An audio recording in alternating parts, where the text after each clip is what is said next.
Hello, friends, and welcome to the 39th episode of All New Snap Judgments. As always, I'm Roy Rogers, and joining me today is my friend and yours, Aaron Pulse Glazer. How are you doing this evening, Aaron, my friend? This lousy Smarch weather that we're recording in today. It's leap year day. I will hear no smarch slander for the most rare of all days. That is a true statement, considering no days are rare except for leap day. That is a very true, is a I factual nailed statement, it. as you might say. Yeah, no, you nailed it. That's being too generous. But like so many things on this show, we could call it Glazer's hubris, which many other people have called this show many times before. So welcome to the It's latest literally episode just you of in your head. No, it is not. I'm literally quoting a YouTube comment when I say that every single time, Aaron. You really gotta pay attention to your own comment section, friend.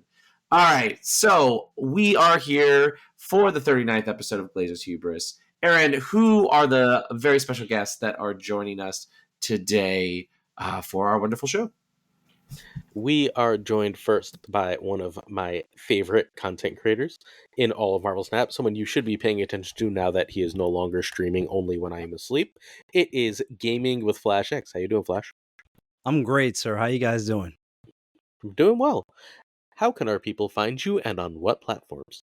Yeah, so quite simply, you can find me on the Twitter. I will refuse to call it X as long as the domain has not changed.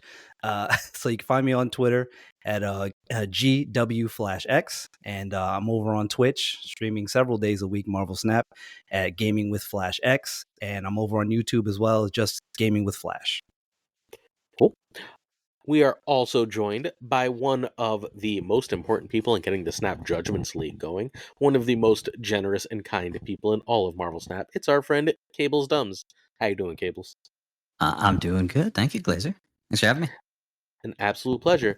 Since, sadly, you don't do much content anymore, where can people find you if they want to engage you? Because I have an idea of where. Yeah, I'm everywhere at Gables_Dumbs. So you have to type in Dumbs. I am on X. I'm cool calling it X. Yeah, I'm a retired content creator and now just trying to support the community and a big fan of the league, the SJL. So Mm-hmm. In the SJL Discord, Cables is a fixture, so if you would like to join that, please do so. yeah, it's an ECW if you join. Definitely. We'll talk a little bit more about that in a second. But before we jump into talking about the league, which conveniently Aaron did not include a slide in this week's show notes because sign-ups are over. I know. I'm just saying, just advertisements are good, Aaron. Let's talk about how you can engage with us. First and foremost, you can engage with us on whatever you want to call Elon Musk's hell site, but our handle on it is at SnapJudgeCast. We are also incredibly grateful to be the official podcasting partner of Marvel Snap Zone. Which means you should definitely join the Marvel Snap Zone Discord. You can find the link to that in the description of this episode on YouTube or in your friendly neighborhood podcatcher. It is the best large Discord in all of Marvel Snap. Such a great community. Aaron is in there engaging with folks. It is just an awesome place to sort of be part of the community. If you want to use the internet equivalent of snail mail and email us, we will do our best to respond through the kick spam that Aaron has put into that account. But our email is snapjudgmentspodcast@gmail.com. That brings us to our two most important socials. First and foremost among those is our YouTube channel, where every single day of the week except Saturdays, Aaron is out there making at least one video. He's got tons and tons of Snap takes each and every day except for Saturdays. You should definitely follow us at Snap Judgments Pod. Aaron, if our loyal listeners were to become our loyal viewers, what would they find on the YouTube right now? Well, I mean, we did 2 videos today because there was a gigantic OTA we'll be talking about soon. You get at least 3 brand new decks every day and all sorts of interesting features between the decks. So hopefully you like it. Hopefully check it out. All right. We've joked a lot also about the league, which will be starting. Well, I've already started by the time this is up, because it will be March when this comes up, which is kind of scary to think that we are already in March. But we are also on Patreon. There are a lot of reasons to follow us and to support Aaron's content, not just for the league, which again, sadly is not taking entrance anymore. But there is lots and lots of reasons to support us. Aaron, if our patrons were to follow us at patreon.com/snapjudgments, what kind of content would they get right now? All right, cool. So the $1 tier comes with access to the league, and it also comes with access to what are they called? King of the Hill events, which are just mini nightly, like 8-person tournaments where single elimination, just a fun, quick way to compete competitively in Marvel Snap. $5 tier is early access and like little mini videos. $10 tier is where you get like a giant extra bonus podcast from Roy and I, and all of my ramblings, and a weekly top 10 decks from the videos. Real quick though, if say this is going to probably go up on the second or third, some people who become $1 subscribers or patrons cannot join the league right now, though. They'll have to wait for the next time. Just to be clear, League's locked up. League is filled up. We ended up with, I think, 225 or so people in it. And as I say every week, it really is a reverse pyramid scheme. All right, Glazer is spending more money than he gets on promoting the community, but this is a really awesome way to show some support and lower those costs, which we greatly appreciate. All right, Aaron, you mentioned it already, but before we can get to the OTA, we need to talk about the new card for this week, the final card of the month. This is Proxima Midnight, who got murked by Black Widow in Endgame. In Infinity War.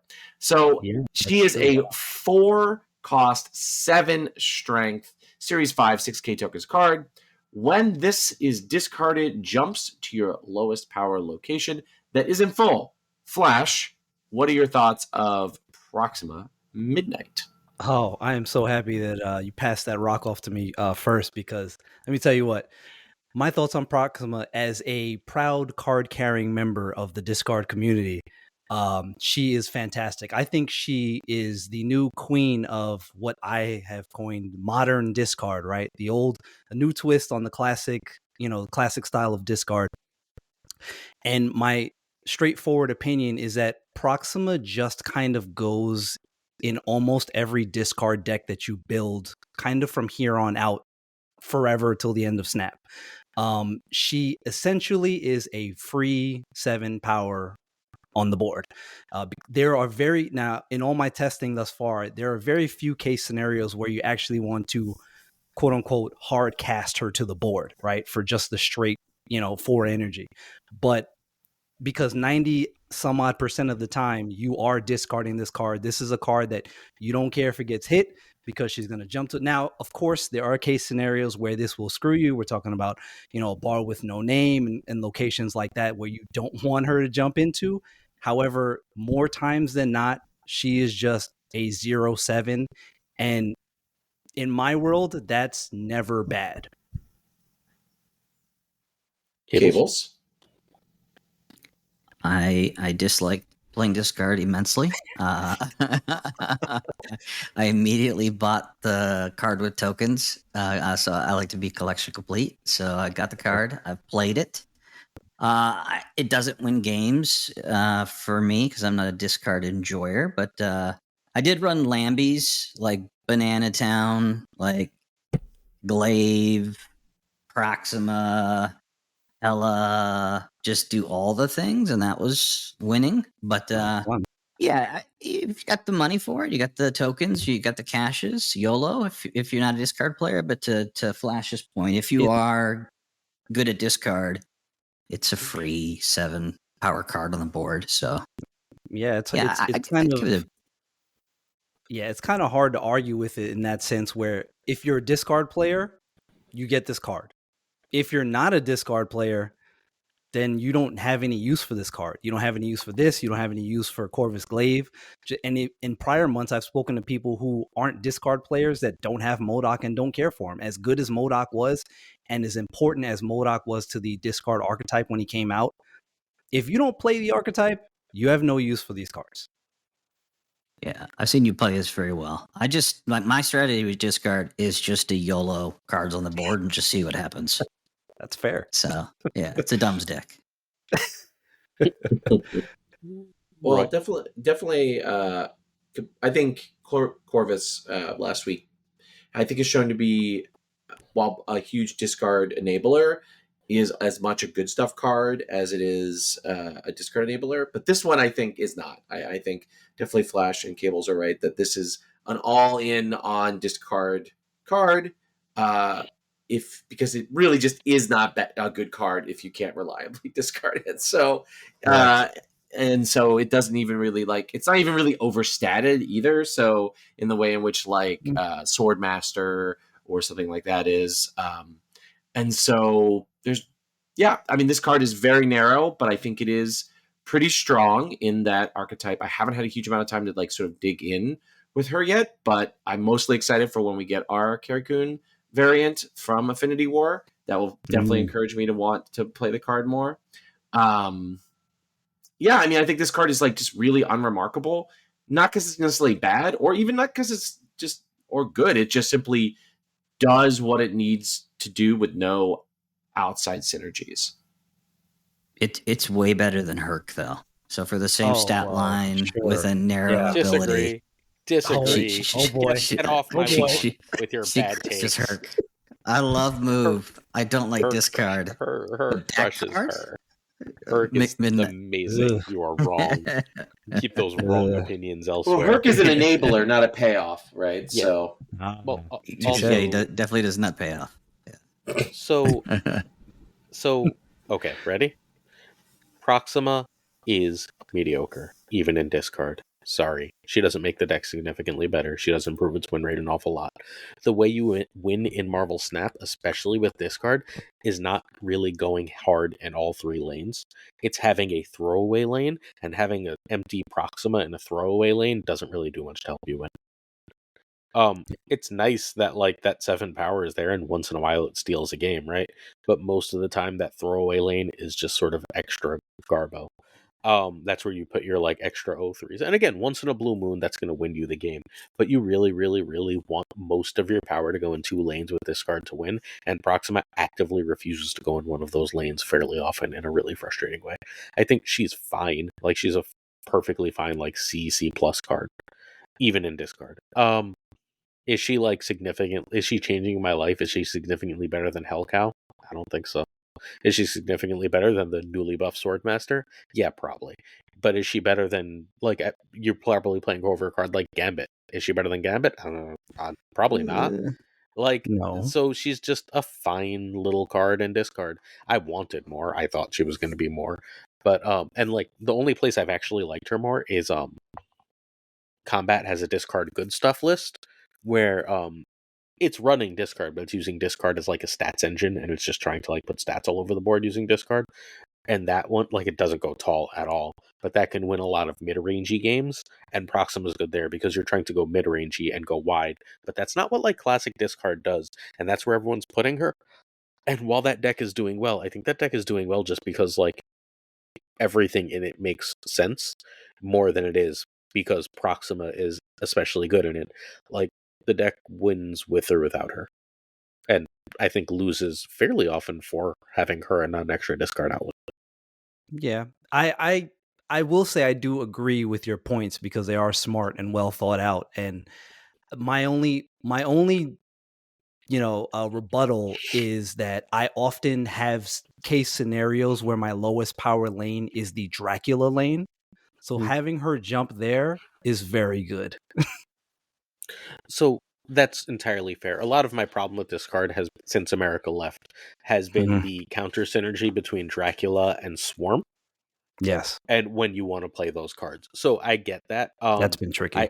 I understand that would totally do it, but if I'm doing my Dracula lane right, the extra 7 power is nice, right? But I'm winning because I'm throwing a 24 power in there, 25 power in there. So like it's nice that like that's a 32 power, and that's gonna win a fair amount of games, I guess. But like now I have to figure out what to do with Swarm, and like the answer might just be, and no one's doing this, so I don't know if it is. And I don't care enough to figure it out. Cut Swarm for Wolverine, but I don't think that this is doing the thing that we want discard to do. Like even Dracula at 1 power, right? Like I only want to be putting power into 2 lanes. Now I have to figure out something to put in that other lane.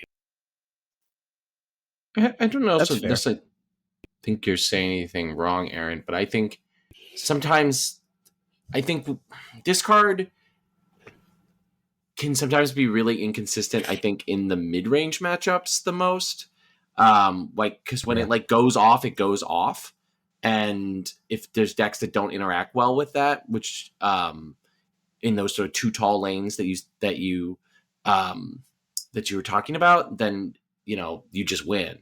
But I think where discard I found frequently struggles is like when you get into mid-range brawl fests where you are contesting maybe 1 lane and then it's like a lot closer because you didn't see your apocalypse, or this is I think a bigger deal since particularly America was gone, right? There's like these sometimes awkward games that you get into where like 1 lane is like discards, and then maybe 1 lane's your opponents, and then there's this like fight in the middle that is sometimes a Dracula lane, but you don't have a big Dracula payoff.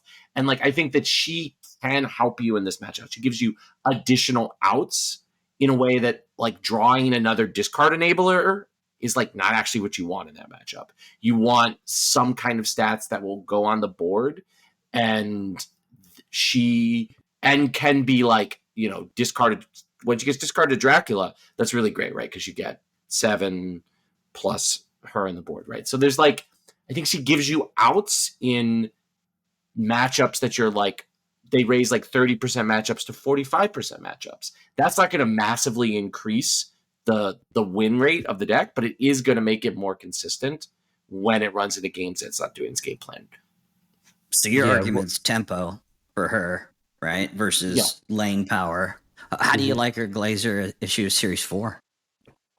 Series 5 is silly. Oh, well, what she should be Series 4, but I think what changes her, for me, what makes her really good, we saw that when they accidentally changed Miek's text, but didn't change his ability, where the discard basically gave him Nightcrawler the turn after you discard. That'd be crazy. As a choice, and I think that makes Proxima great, because now I have fundamentally a way to move 4 to 6 power wherever I want, so I can target Proxima better, and I can get her into a lane that I can then move power into after.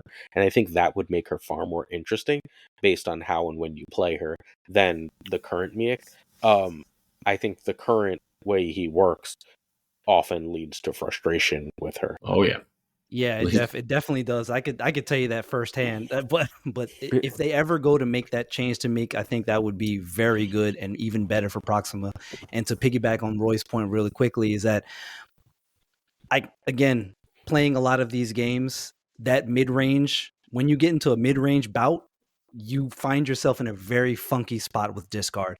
And playing a lot of the quote unquote classic style like I like to do, which has been challenging since, the hit to America Chavez, is if you don't have Morbius or Dracula somewhere, you're not in a good place, right? You're not doing well with board state. So you need one of those 2 pieces to be doing something. And if you only have one of them on the board, then you need to be able to fight somewhere else with some sort of power. And I think while, again, I am hyping her up a little bit, but I know she's not through the moon a fantastic card overall. But I do think that she offers that little bit of extra flexibility to help the archetype going forward. And again, like you just said, that change to Meek would make it even better. That'd be fun. That'd be like move discard. But I think you like it because her hair matches your shirt color. Well, so there's like a little bias here. Would you drop to put her in? What's your flex spot? Would you drop to put her in? I believe because the deck that I'm running now has that. Her and Gambit are both in this deck that I've made, that I posted on my YouTube yesterday or today actually. But I think the card that I ended up cutting was Hellcow, because I was just kind of I threw a deck together that was like, oh, discard everything. And I put Hellcow and all the stuff in there, all the silliness. Or actually, it might have been even Black Cat. Because I was playing Black Cat. I was like, oh, let me see how this works. And then Hellcow was still in it. I took out Hellcow, put in Modok. But those were like the flexible kind of spots. There are still a couple of flex spots that exist that you can use, put in some tech stuff. But I didn't have to think much about it because Black Cat was in that spot. And she shouldn't have been there, but I was just messing around with some stuff. And I was like, oh, well, yeah, take Black Cat out, put in Proxima, no problem. So she, like you have both said, she's not necessarily winning me games, but I think there's directly, but there's an avenue where she changes my opponent's direction that they go sometimes, where they're like, okay, well, that's 7 points of power I wasn't expecting I had to deal with there. So maybe I have to pivot. I have to pivot now in a different direction. That maybe changes the course of their play line for the rest of the game, which is enough to win some games. I like the Black Cat sub. I've been playing I've been putting in that Black Cat. What is that? Momoko Venomized, just because it's pretty. So, oh well, sure, of course, yeah, not strats. Just I'm pulling up my Untapped to see what my Proxima stats are now to see if I'm don't do that. I'm shaming her unfairly. Don't look at the numbers. I think also sort of maybe for me a sort of final thought is this might be a very controversial thing. I think Marvel Snap needs more cards like Proxima Midnight, which is sort of cards that sort of improve the archetype for lovers of it and aren't necessarily these splashy must acquire instantly cards. Now I think this cuts against their like they want you to spend money every week to get the new card philosophy of releasing like cards at the sort of drip basis that they do. But I do like weeks where sort of Snap is like, okay, this is a card for discard enjoyers, and this is a card for high evolutionary enjoyers, like where they're just like, all right, the archetype needs a little bit more gas. Let's give them this card and see where it ends up. And people who don't necessarily love it don't have to buy it.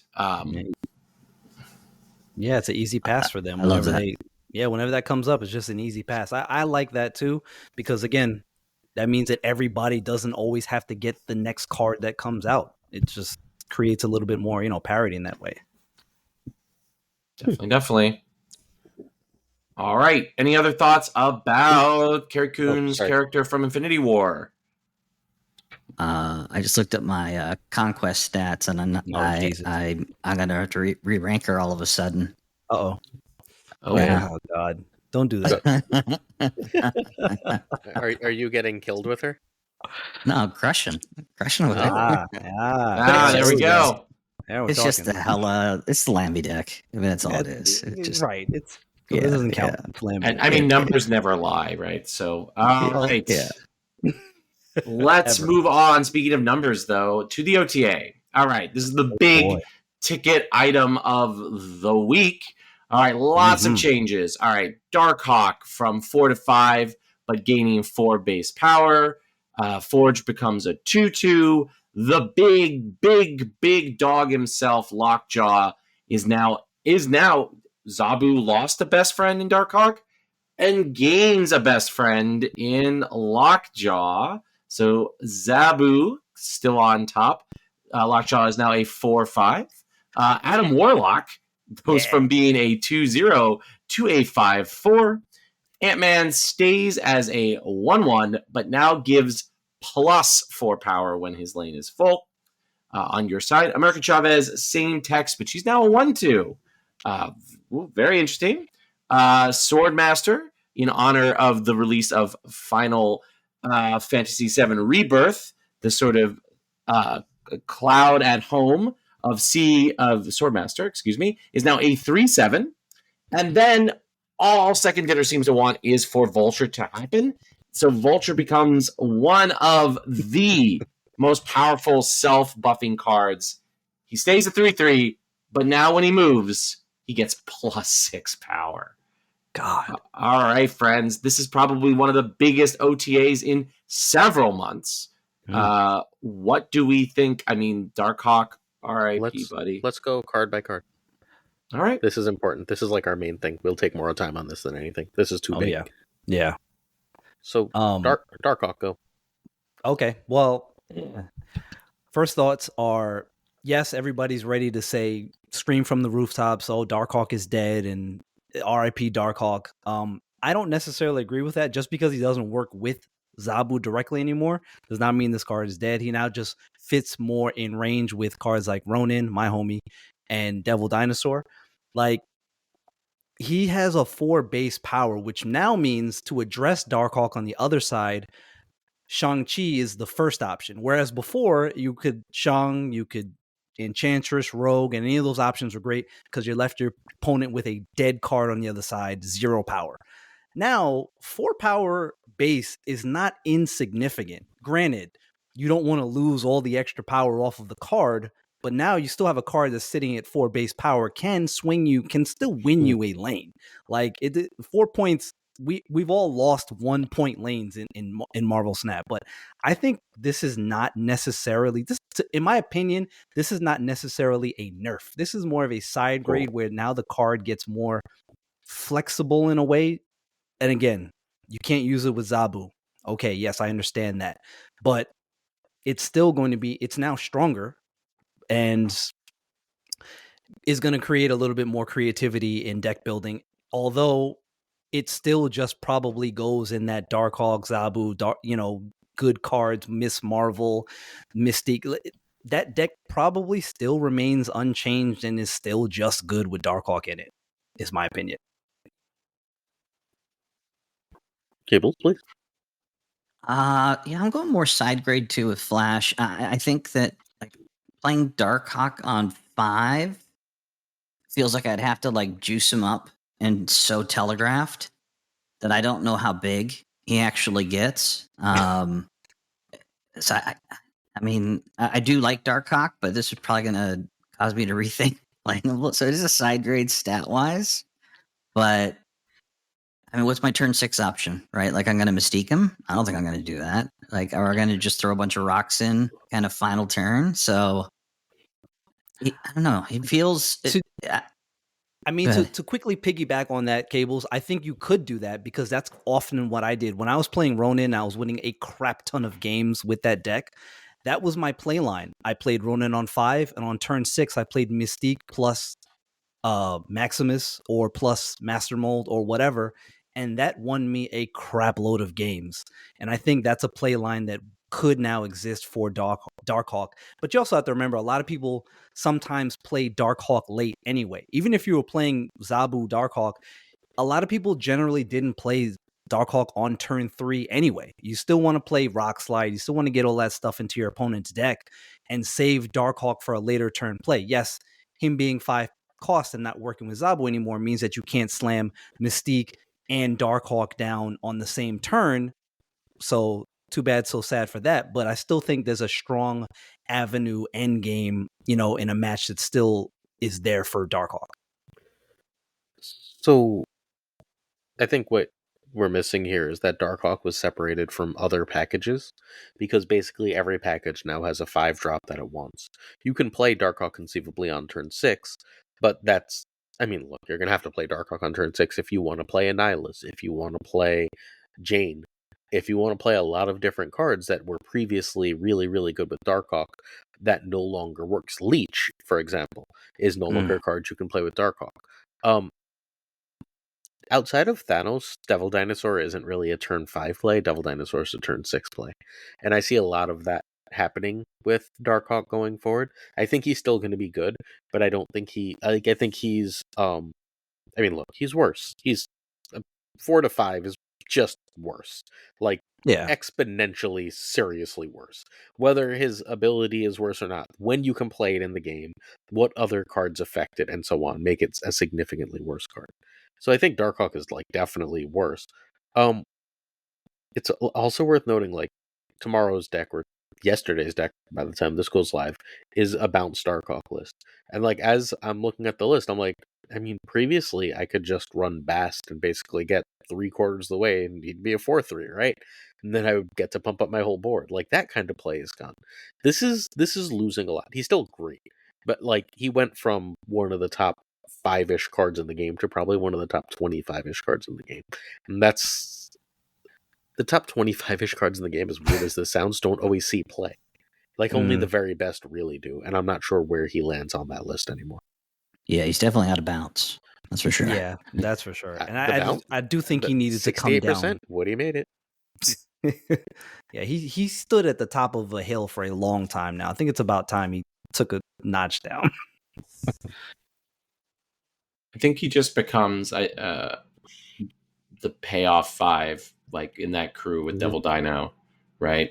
And I think the biggest loss is he loses access to both of the best cost reductors in the game. I mean, except I guess Ravonna. 2 of the 3, Sarah and Zabu and what is Ravonna. Ravonna. I was forgetting what her name was, right? Like, and the redundancy that the Zabu package really gained when Ravonna was printed, Darkhawk was a big part of that, right? And so that moving to 5 and just being hard turned off, it's not even just that this was moved to 5 and thus you lose access to Zabu, but you still have access to Ravonna. Those are just both gone, right? I mean, the only cost reduction of the good cost reducers, the only one that this is good with is Sarah. And whether that's good enough or not is a question, right? And Part of me so, wonders. oh, go ahead, Gables. Sorry, as a part of me wonders too. Like some of these changes feel like setups for next season pass, next season's cards. So the plus energy on your side of the board, like. So I wonder if in testing they just saw Darkhawk scaling so huge that they thought, oh, we've got to tweak him now because next season we filthy with like Hope, or maybe that's part of the rationale for the change. But yeah, the point filthy of, with Hope. Yeah, Yeah, that's true. Yeah, but yeah, I agree with Roy. I think you lose all the ways to kind of to cheat him out, and all the synergy cards to bring down the power of Ravonna, the Sarahs, the Zabus. It is a side grade, just like the card by itself, like power, but tempo is where I see it, being the hit. And to definitely build on Cables there, tempo, I think, is what separated Darkhawk from the other sort of generic mid-range cards. He was just with all the tools to reduce him, he was just a really powerful tempo play because he was, I think, by this point in the game, Darkhawk was never the most powerful thing that you could do. He was kind of the most consistent thing you could do, I guess. So Glenn says that the reason they finally did this is because as soon as they nerfed Blob, almost every day Darkhawk had the highest win rate in the game.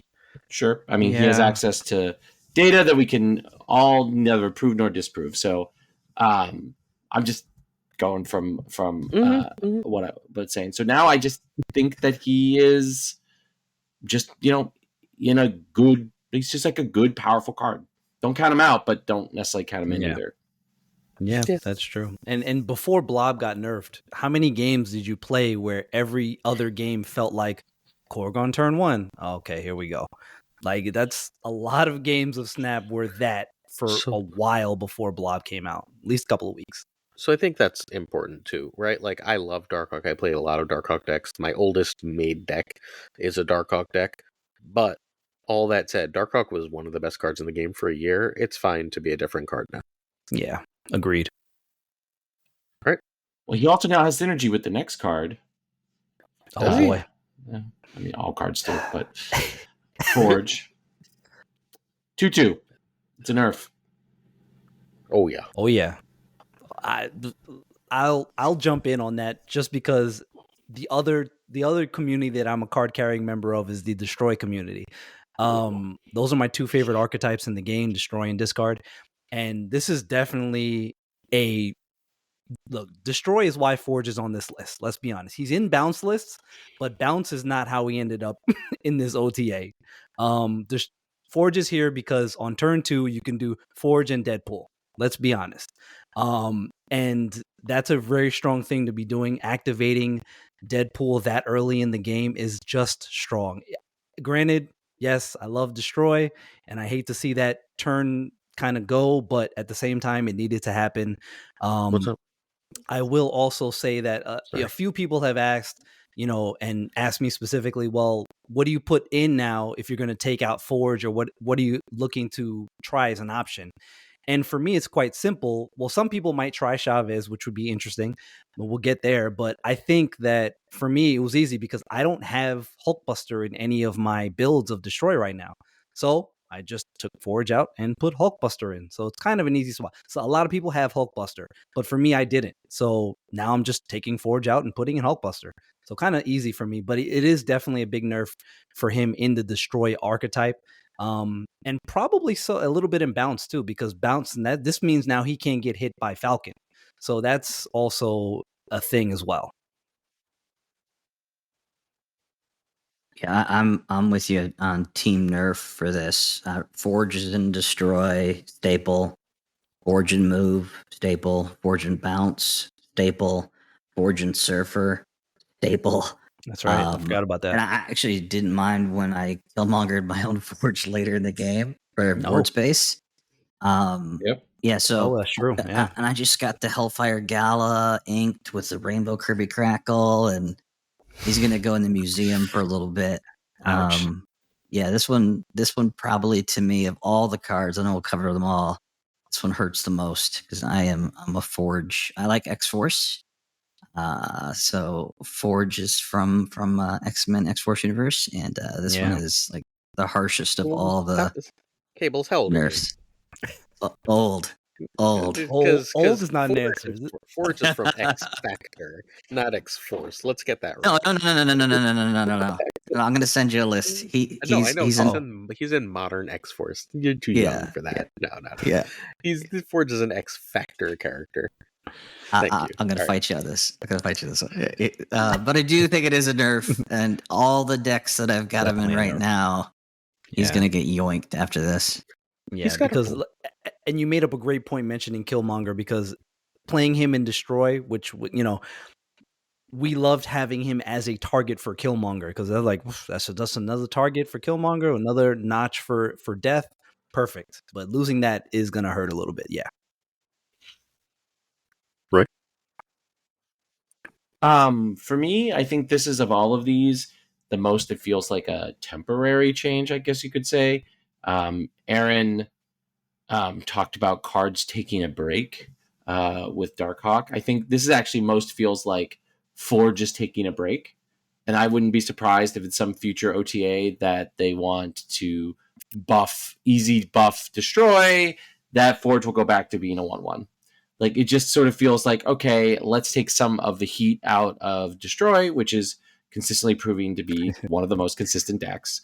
And with minimal impact on the deck because it's popular, features a character that we're pretty soon going to want to sell a season around, with a movie coming out. And there's like, let's just sort of not completely blow up the archetype, but take some of the heat out, create some space for these other cards. And then maybe we can easily reduce Forge. It won't be a huge mess with our players. Like, it's not a fundamental redesign of Forge compared to, say, Darkhawk, which does feel to me like they're going to kind of permanently leave Darkhawk here. Or the Lockjaw one we're going to talk about, which feels like very much this could be a permanent fix to Darkhawk and a permanent fix to Lockjaw. Or at least they're trying to find one, right?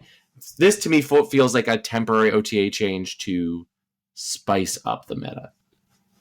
I do like. I told Glazer the other day, I love messy OTAs, and this is a messy OTA. So the messier the better for me.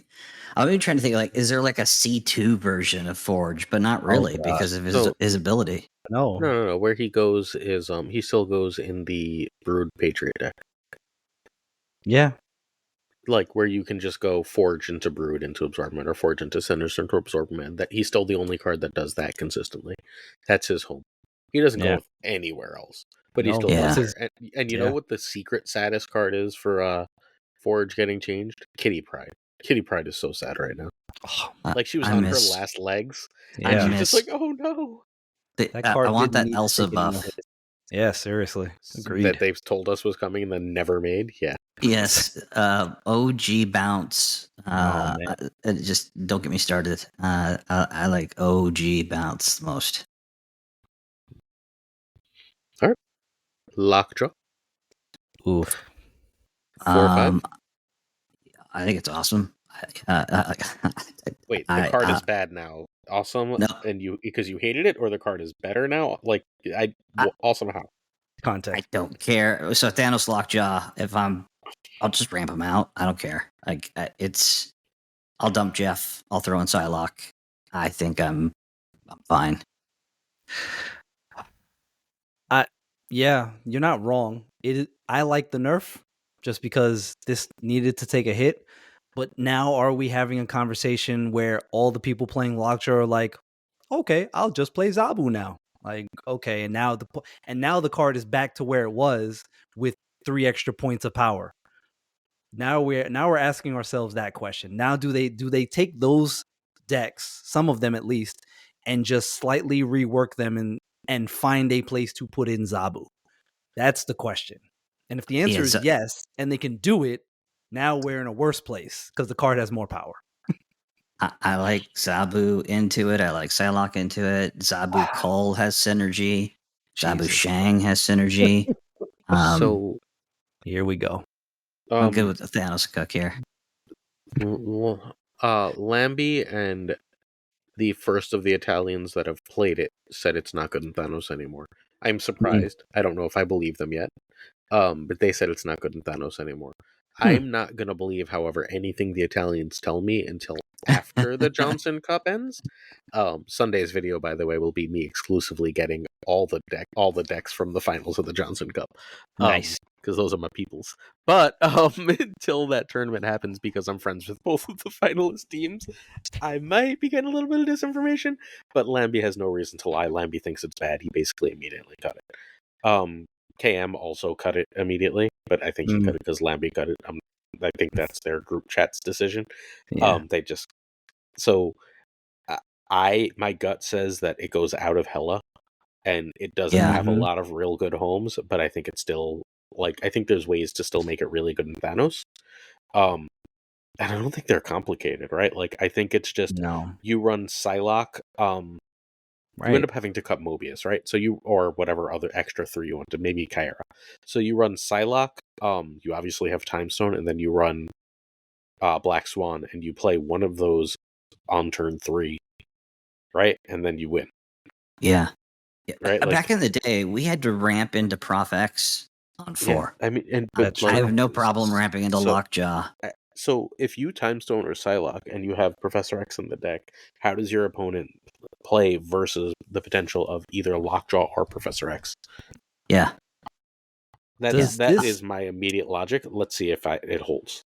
Does this change to Lockjaw have any impact on the fledgling Jane Jaw deck? Yeah, because now it doesn't exist. Right. That's what I was thinking, because that's bad too for that deck. Yeah, the tempo on that's already rough. I rarely get 2 hammers, but I would this is out of my Jane Jaw decks for sure. But Thanos, I feel I'm okay. Look, if they killed the cheatness card in Marvel Snap, okay. So the problem with Lockjaw is they said, okay, what used to happen is opponents would play something like Kitty Pryde, and it would be turn 2 and they would snap, right? Or they would play Angela, and it would be turn 2 and they would snap, and you wouldn't have Lockjaw yet, and you would just have to run. Yeah. Early play didn't exist anymore. So if that early play doesn't exist that can pressure Lockjaw out, a 3-cost Lockjaw means that you can always wait and see. And that's dangerous. It's just dangerous. It is. And here's what might be a hot take. A card like Lockjaw, I think, is excessive for the game for it to even exist. Quantum Tunnel is fun as a location. It pops up every now and again, and you're like, oh yeah, cycle some stuff in and out.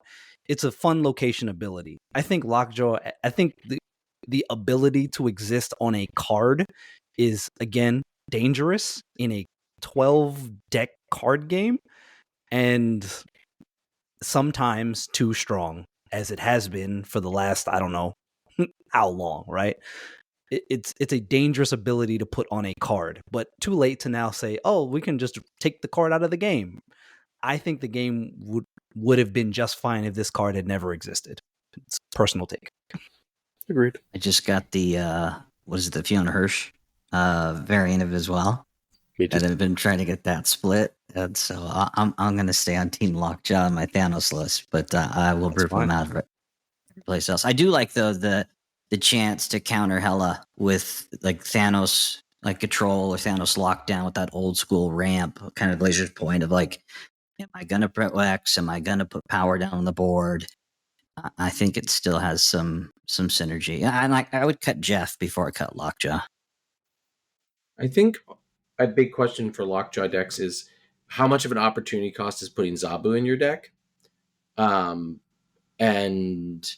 with Darkhawk going away, that's an additional sort of like how strong is a mid-range package, and because once you include Zabu, do you really want Lockjaw to be your only Zabu target? And what other, like, there's like a lot of cascading things from it. And I do think some of the big minds like Lambie and Cam Best and other folks in like those kind of circles may eventually figure out like the right 4-drop package to include alongside Lockjaw. And then I think he'll just be, you know, a good stuff card. Like, it may not be Hela. It may be some other, like, more sort of consistent Jaw versus Casino Jaw, of which he's just an enabler to bring a bunch of your 4 costs and, like, a Magneto or whatever, like, big but, like, reliable top-end card. Excuse me.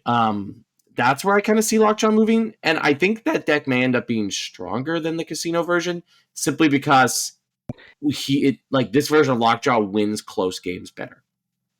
Like, if you push Lockjaw in a mid-range direction with pushing towards Zabu and pushing towards 4-drops, giving him 5 power is dangerous. And it's just interesting to me because they clearly like don't want this card to be unplayable, or not even unplayable. Like, don't want this card to be like, what's the term I'm looking for? Like, fixed, I guess you could say, like, where its power becomes more flat, right? Because if it was the, like, keep old Lockjaw, but it's once per game, is a very, like, that's kind of like saying, okay, Lockjaw as we knew it as archetype is dead. It's this cool effect that you can try to build around, but it's not going to be the engine of a deck. This is still asking you to make it the engine of a deck.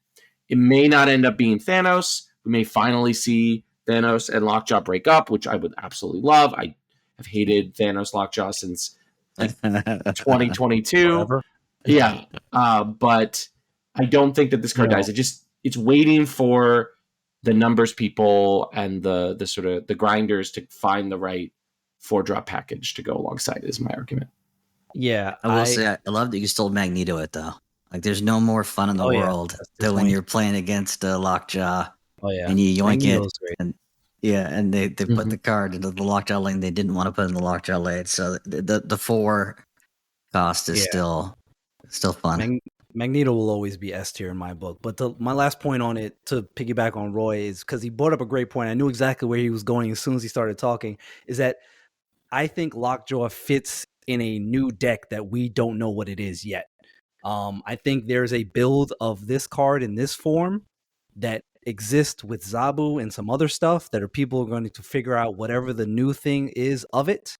And I will do some testing with it myself because I think there's something there that we don't know what it is yet. It just doesn't go where it used to, right?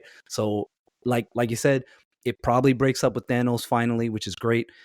It's effectively now dead. That Jane Jaw deck doesn't really exist in the same format, which means that deck is going to now need some sort of rework, which is fun, right? Because now that the creative juices get to kind of can flow a little bit, where people are like, okay, well, what does that deck look like now? It's now not a Jane Jaw deck, right? It's a whatever it is type of Thors. Deck. All Thors, right? So that build, that's going to need some sort of playing around with. But I think there is a new build that not necessarily centers around Lockjaw, but kind of the Lockjaw Zabu package with some other 4s and some other big things that you can cheat out. There's something. We just don't know what it is yet. All right. Next up, we can do this one quickly. Adam Warlock still sucks. Anyone want to argue that Adam Warlock doesn't still suck? I've built decks on stream, and I don't know if Cables has been around for some of those. You have not. Where I got my little Agents of Warlock deck, where I was like, let's make this card work, and we were trying to make it work at 2-0, and it kind of worked here and there. We stole some wins because it had a lower win rate than Agatha. Adam Warlock is dangerous at 2-0, because even at 2-1, because drawing one extra card over the course of a game is already value. So, but it's going to get even funkier now at 5, because what else are you putting around with this card to make it work? Where do you put this card where you're like, yeah, I want to play Adam Warlock instead of Darkhawk or Ronin or Devil Dinosaur or Cerebro Leech? 4. Oh, Jesus. Oh, boy. You asked, that's the answer. It's not 2, good, but yeah, that's all right. Cerebro 4 needs those buffs. I saw a really good cook of Adam Warlock in this old stat line in a Martyr Ravona Galactus cheat. But this to me, can we cuss on the internet? This is how to make a shittier card shittier. it's not shittier. It's not worse. It's bad. Yeah, I don't think it's worse. I just think it's still not good. I shan't be playing Adam Warlock. There are too many other good 5s. That's the problem. Where do you fit this in? Too many better ones. Well, I think where Adam Warlock was best, right, was like being really cheap with him early and like having a 1-drop and usually combo decks, right? Like find some kind of like if 1-drop, like, and then you would put Warlock and YOLO, right? And hopefully draw a card, right? Or force your opponent to commit into a lane so you don't draw a card, right? I don't know if that like kind of the only successful play pattern for Adam Warlock at 5 cost is like what you do. It's just sort of see 2 cards on the last turn, card, like, and which could be powerful, right, for some decks, but it can be. I don't know. It's a weird card. I would not be surprised if someone figures out. I think even at 4 power and having like native power like makes the card stronger in many ways and makes it a more fun card to try to build around than the 2-0.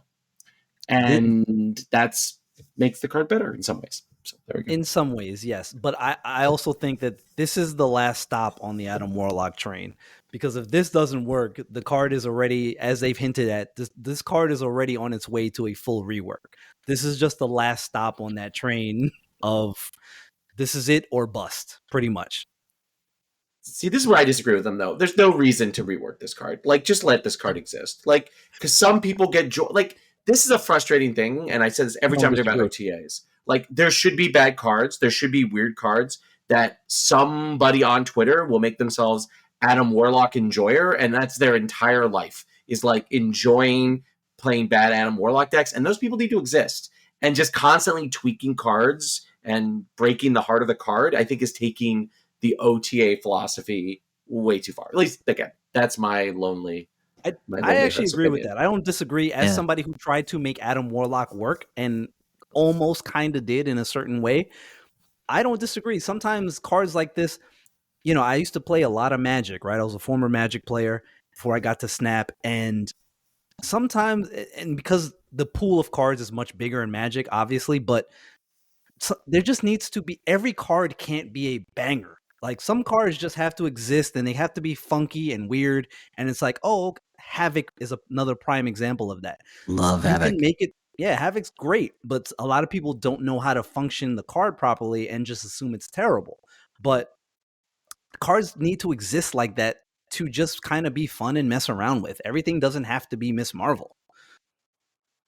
Yeah, and I'm with you on that one. I just with Adam Warlock, go back to the point that Roy made. Just let people enjoy their cards, like the people that cooked Quake to be viable, right? Like that's the fun of like the big brains out there. So maybe somebody cooks, I don't know, Zabu, Fury, Draw. Fury, Adam Warlock. Okay, that's maybe. Probably got something. He's got like great variants, so that he's got that going for him. But I'm not sad about this. This one's more of a meme to me than anything else. Agreed. And I think this card is really like thematically well designed. It's mysterious, kind of sucks, and only weirdos really love it. So like that is like Adam Warlock as a character, and that is like matches the card. So, but we Agreed. should probably move on to Ant-Man. So Ant-Man gets +1 power from his ability. Cables, what do you think about? I think this is Scott Lang Ant-Man here. So what do we think about Scott or Hank or whichever Ant-Man is in the suit in Marvel Snap? Yeah, this is Scott. Yeah, I think this is great. I think Zoo. I think Spectrum ongoing. I think if you want to get weird, and buff a lane and then throw Venom on late, like you could do some weird stuff maybe with the card, but like I think it's great. Like Zoo's the obvious home for me for Ant-Man.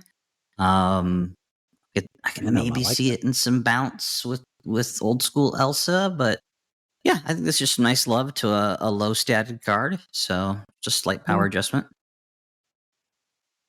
Yeah, I agree with that. I don't think it's necessarily. It's not good. Look, small changes like this aren't necessarily pushing the needle much. But again, as we've spoke about at great length over the year and some change that the game has been out for global release, 1 point of power swings a more a larger percentage of Marvel Snap games than a lot of people think. So is this is this like some big change? No. Is it fine? Yeah. Is it better in the decks that you play this card? Of course it is. It's 1 point extra power. That's always just going to be better. But it's not going to make anybody rush and play Ant-Man. But if you were playing Ant-Man today, you're gonna love to play Ant-Man tomorrow, pretty much. The Phil Woodward deck is phenomenal. I think it's it is. like with so much nerfed out of the meta, that deck, which is basically a play, play Bishop, play Khazar, play Black Swan, play a bunch of zeros and hit Monkey, win.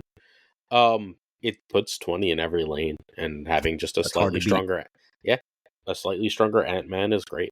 You get power that your opponent doesn't know where it's going to be. They can't super interact with outside of Professor X, Alioth, and Storm. Those are like the 3 that really, really screw you. Although, if anyone bothered to play Supergiant's probably great right now. Killmonger without priority. Unless they're running Ghost, it's basically impossible to check priority.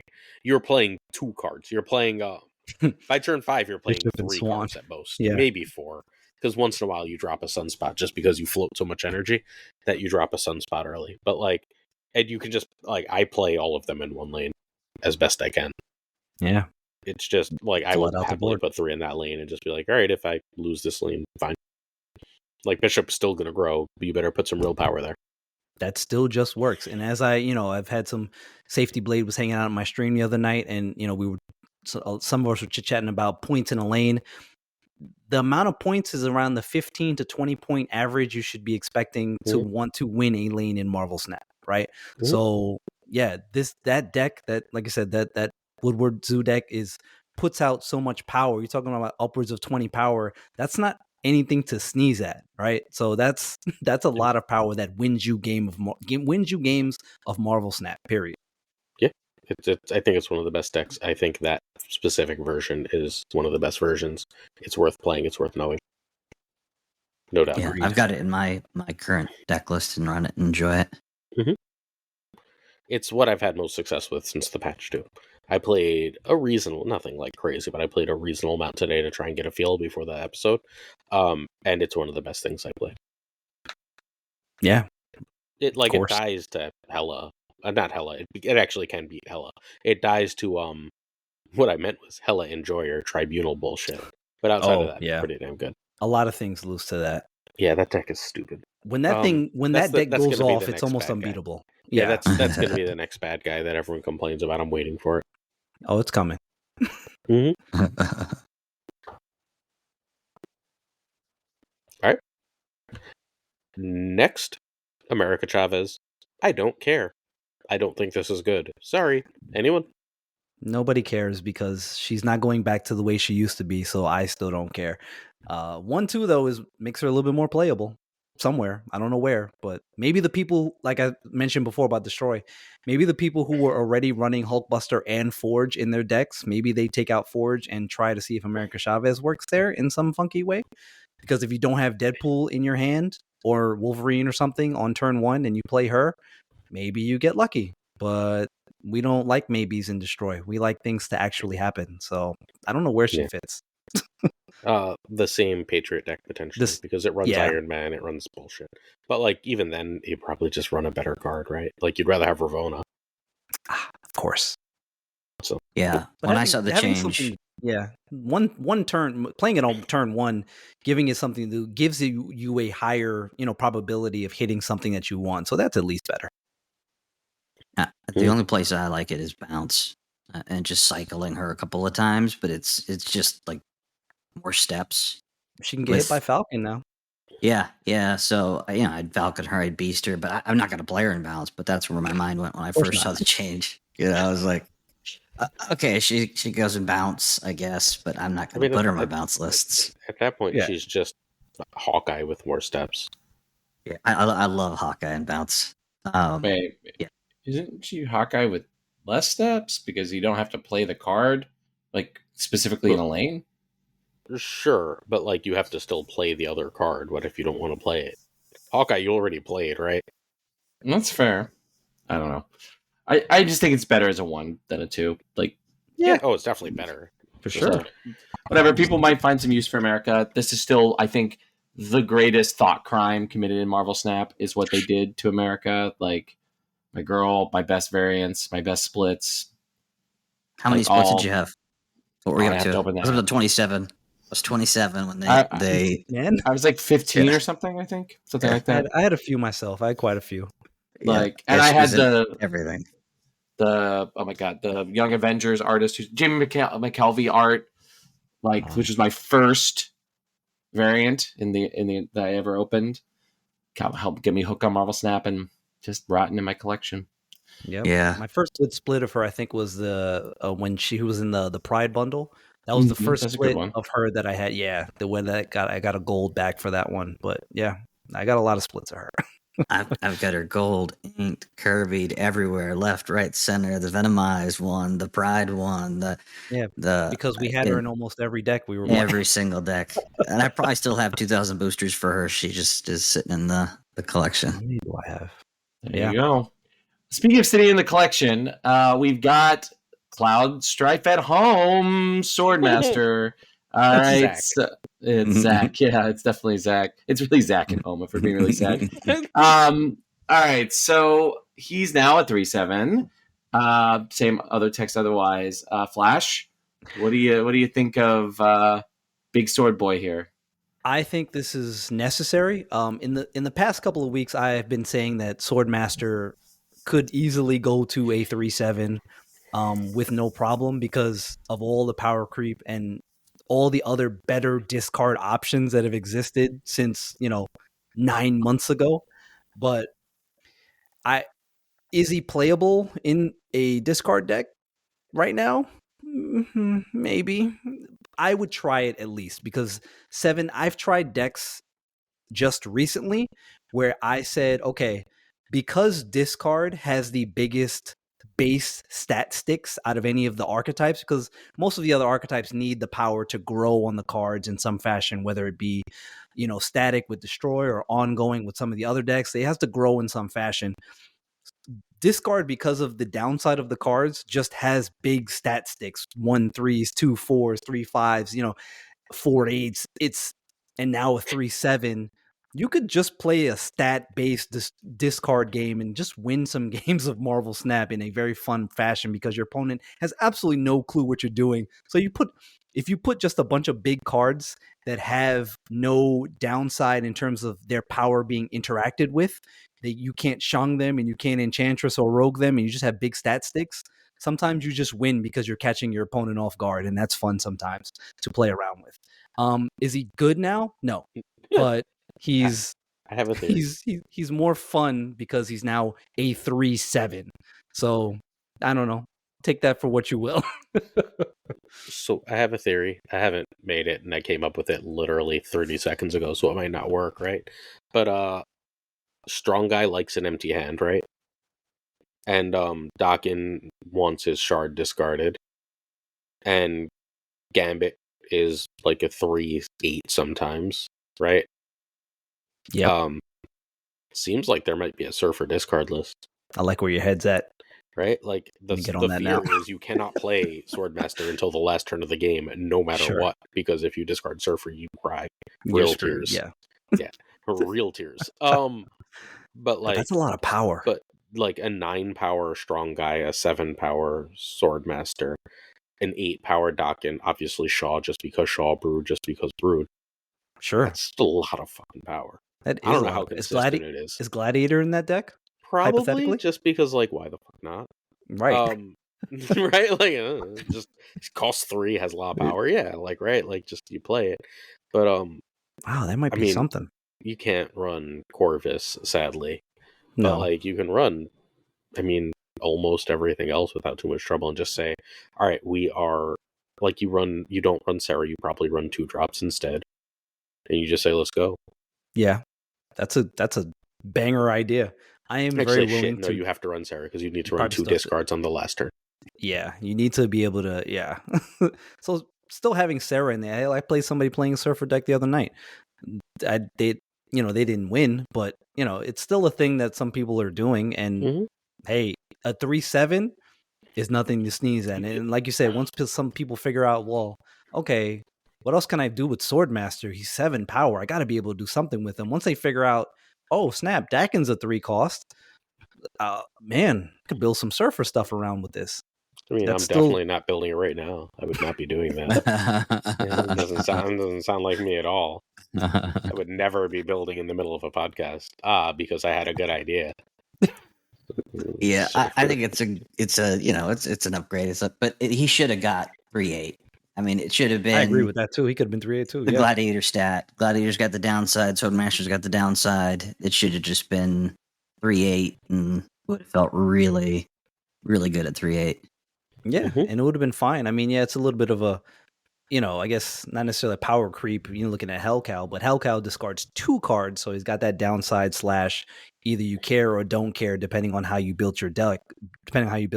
But random discard a lot of times found itself out of discard because discard just wants things hard targeted, right?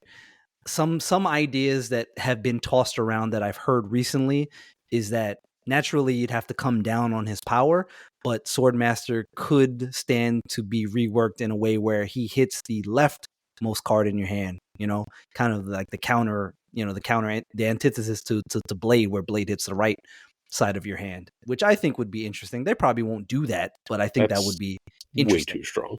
Oh yeah, no, You that can't would be have- absolutely You can't busted have for I discard. target both. Yeah, it seems like I don't it's know. not gonna happen. There's too many targeted things already with discard between Lady Sif and Blade and Colleen Wing and heck even Silver Samurai. We've got a lot of targeted discard as it is. Oh my And god, Proxima goes in this deck. see, see, here we go. Now you're talking. I'm like 2 cards away from this deck being set. Now you're talking. That's what I like to hear. He's building a C7. That's what he's doing. I can't fit Gambit is my real problem. I've only got Swordmaster, so I need a second discard. Gambit. Yeah, Gambit's fine. See, we're okay with Gambit being random. And that's why I used to tell people before this buff to Swordmaster, I was telling people, even as a 3/6, it's bad because you would just rather play Gambit because you get the random discard. Yeah, you lose 3 points of power, but Gambit stands to maybe win you the game, where Swordmaster does not. So, are you seeing Cosmo at all? So, I mean, there's a case where you could actually put Invisible Woman down, hide your Surfer, hide your Gambit. I've seen like 2 Cosmos in the past week. He should be everywhere with Hella. He's nowhere. So That's because he's too hard to I was play playing against him. Hella. I'm That's the playing him. problem. He's in Big Dumb Idiots. I'm playing him. I'm one card short. Is it just Gambit? It's just Gambit. Okay. I got the list. Of course. I don't know Of if course this you is do. the list. All right. So Colleen and Invisible Woman. Colleen is just at the end of the game if I've just got a Proxima in hand. Let's go. Sure. And sometimes I'll just discard something. Invisible Woman, so I can play my Gambit early, basically, or I can play my Swordmaster early without a fear. Shaw Brood Surfer, because obviously Shaw Brood Surfer. Then Swordmaster, Dakin, Strong Guy, Gladiator, Proxima, and Sarah. Nice. I like that. I like that especially because, you know, building it that way with that much base power at the top end means you don't have to buff Brood. Yeah. So yeah, Exactly. that's Yeah, I feel like this should be these. Yeah, I think the Invisible Woman's the play. There's a reasonable chance that Sarah wants to be Supergiant. ooh, Right? possibly. Like, you can just drop your discard or Surfer there. Yeah, Supergiant stands to now. That's a card I don't have out of like the 5 cards I don't currently own in the game. But Supergiant, yeah, I'm missing a couple. I'm missing a few, and she's one of them. Yeah, I think she's good. I think she stands to get better over time. I think she served her purpose in forcing people to play less Leech. So just people that first week, people were just scared of getting Supergiant played against them and played less Leech, and I think that was enough where she made an impact. So, but she'll be back. She'll be back like in once more people get their hands on the card, et cetera, as with a lot of the cards in the game. All right. Our last card is Vulture. Vulture now gets +6, and I'm just going to read you the best bounce list in the game right now. It's Sherry Enjoyer's list. Sherry Enjoyer was, as of this morning, ranked number 15. 16. Yeah, Val got up to 15 by the time I had to go do work. With literally this list, which means just playing a bounce move to the top is insane. So I'm just going to say the bounce cards. It's running Beast and Falcon. Everything else is a move card. It's running Ghost Spider, Human Torch, Iron Fist, Dagger, Doctor Strange, Cloak, Vulture, 2099, and Heimdall, and its 1 tech card is Enchantress because fuck that Hella list, basically. Sorry, the Hella Enjoyer list is not a Hella list. Fuck that Hella Enjoyer list is basically why Enchantress is there. Yeah, I like it. It's good. It got better. Like, it got so better because it was weakish against Hella because Dagger wasn't great, and Dagger is insane right now. Yeah, this card got scary. It's about like Surfer list, but I just go bounce moves or just move. Vulture was always my, but I'm Phoenix Force Vulture now, maybe. Ooh. And then just throw up Tribunal like we were doing it with Human Torch.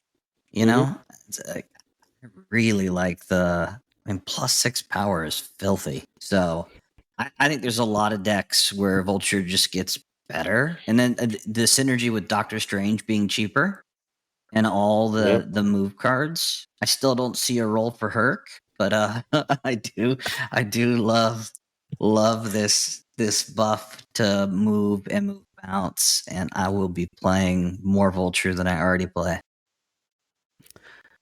Yeah, agreed. Like I said, it just gets better. Extra power is always just better. And it's still, even just moving it once, it stays under Shang-Chi range. And, you know, personally, if I played more move, it represents one of the 2 archetypes in the game that just doesn't work with my brain. So I didn't play a lot of it. The other one is bounce. I'm sorry. It's weird. The 2 that work for my dumb's brain. Those are my favorites. Those are my favorites. Yeah. See, I think there's something there where you either can play those 2 things or you can't. But the card just gets better, and it gets better in those lists. And the move archetype is one of those unique things that has existed in the game where once you've learned how to play it really well, it is really strong and hard to interact with. And like, you have to play guessing games on where a card's gonna be. And if your opponent has mastered the archetype, you're kind of screwed if they're just doing all the things that they want to do. And Yeah. it's like I said, it's hard to interact with. You have to just guess right with Shang or a Shadow King, and if you don't, you lose. Period. So it's just good. It's just good if you know what you're doing. It is a tough deck to pilot if you just want to jump in and play. It takes some time. It takes some time to get down for sure. But this card is better, and the archetype gets better as a result. Yeah, I love it. The ability to like the give prow, drop prow, and make that choice based on your opponent and the matchup is just great. But yeah, I'm gonna put Vulture in my Phoenix Force deck, where I was playing, Forge, multiple man, or even Dagger. So with you Vulture's saying hard that, to I do have a question, because I've been playing some Phoenix Force recently. What are you how do you destroying this, and when, and then when are you playing Phoenix Force, and what does the rest of the end game stat line look like? So go ahead, sir. Go ahead. I mean, it's just you have to Phoenix Force on 5 at that point, unless you get the lucky Nico, right? Mhm. And then if you're Phoenix Forcing on 5, that means you have to play it with Ghost Spider or whatchamacallit. So your Phoenix Force is going to be a 9, and then you'll move it and give it an immediate +6. It'll be 15, right? Mhm. Because you have to play it with either Ghost Spider or Iron Fist at that Iron point. Fist, yeah. And then you can get it to a 21, because you can only really get one more move if you want to play Tribunal. That's true. Yeah. That's a good, because you I'm can gonna put magic in. Yeah. Oh, that's good too. I And had that is a Magic good in my line you Phoenix can Force list. you Yeah. can do on 5, where you can play Iron Fist and Phoenix Force on turn 5. So that is a good point. Yeah. Yeah, and I like the was it the Jeet Deadpool Phoenix Force, Oh yeah, that where one. basically it's like you're gonna either go the destroy Nimrod kind of package, or you're Mhm. gonna get a great Phoenix Force deck late. This to me Yeah. plays right into that play line Yeah. of I have a greedier move card that I destroy later, and I'm just gonna pump out like late game turn 7, turn 6 power. So I Yeah. love the Vulture change. Yep. Agreed. All right. That is Roy, unless you have something to add. No, that is an OTA. Let's go to our main subject. We're going to go over every season's and spotlight caches. We're not going to talk about every card. We're talking about where the card is in the meta now, not where the card was upon release. What is the best card of each season from the Rise of the Phoenix season on? Everybody understand? Yes. Yeah, this is a tough one. I like this. No, this one's easy. So the Rise of the Phoenix has 5 cards. It is the Phoenix Force, which we just talked about. We have Jean Grey, who no one ever talks about, Echo, Legion, and Mirage. I mean, I have my the favorite answer- locked in. Of course Roy, you do. what you got? Uh, Roy seems confident. It's, Do we do it in Yeah. chat first, and then No, so no, it's it's fine. It's Legion. Like, as much as I love Phoenix Force, like, Legion is the strongest card here currently. It has been since the season actually came out. As much as I hate that card more than anything, what? it's Yeah. definitely. You hate Legion? I do. Do you hate the Absolutely hate Scotty it. Young version? Yeah, I especially hate the Scotty Young version, actually. So Naturally. Yeah.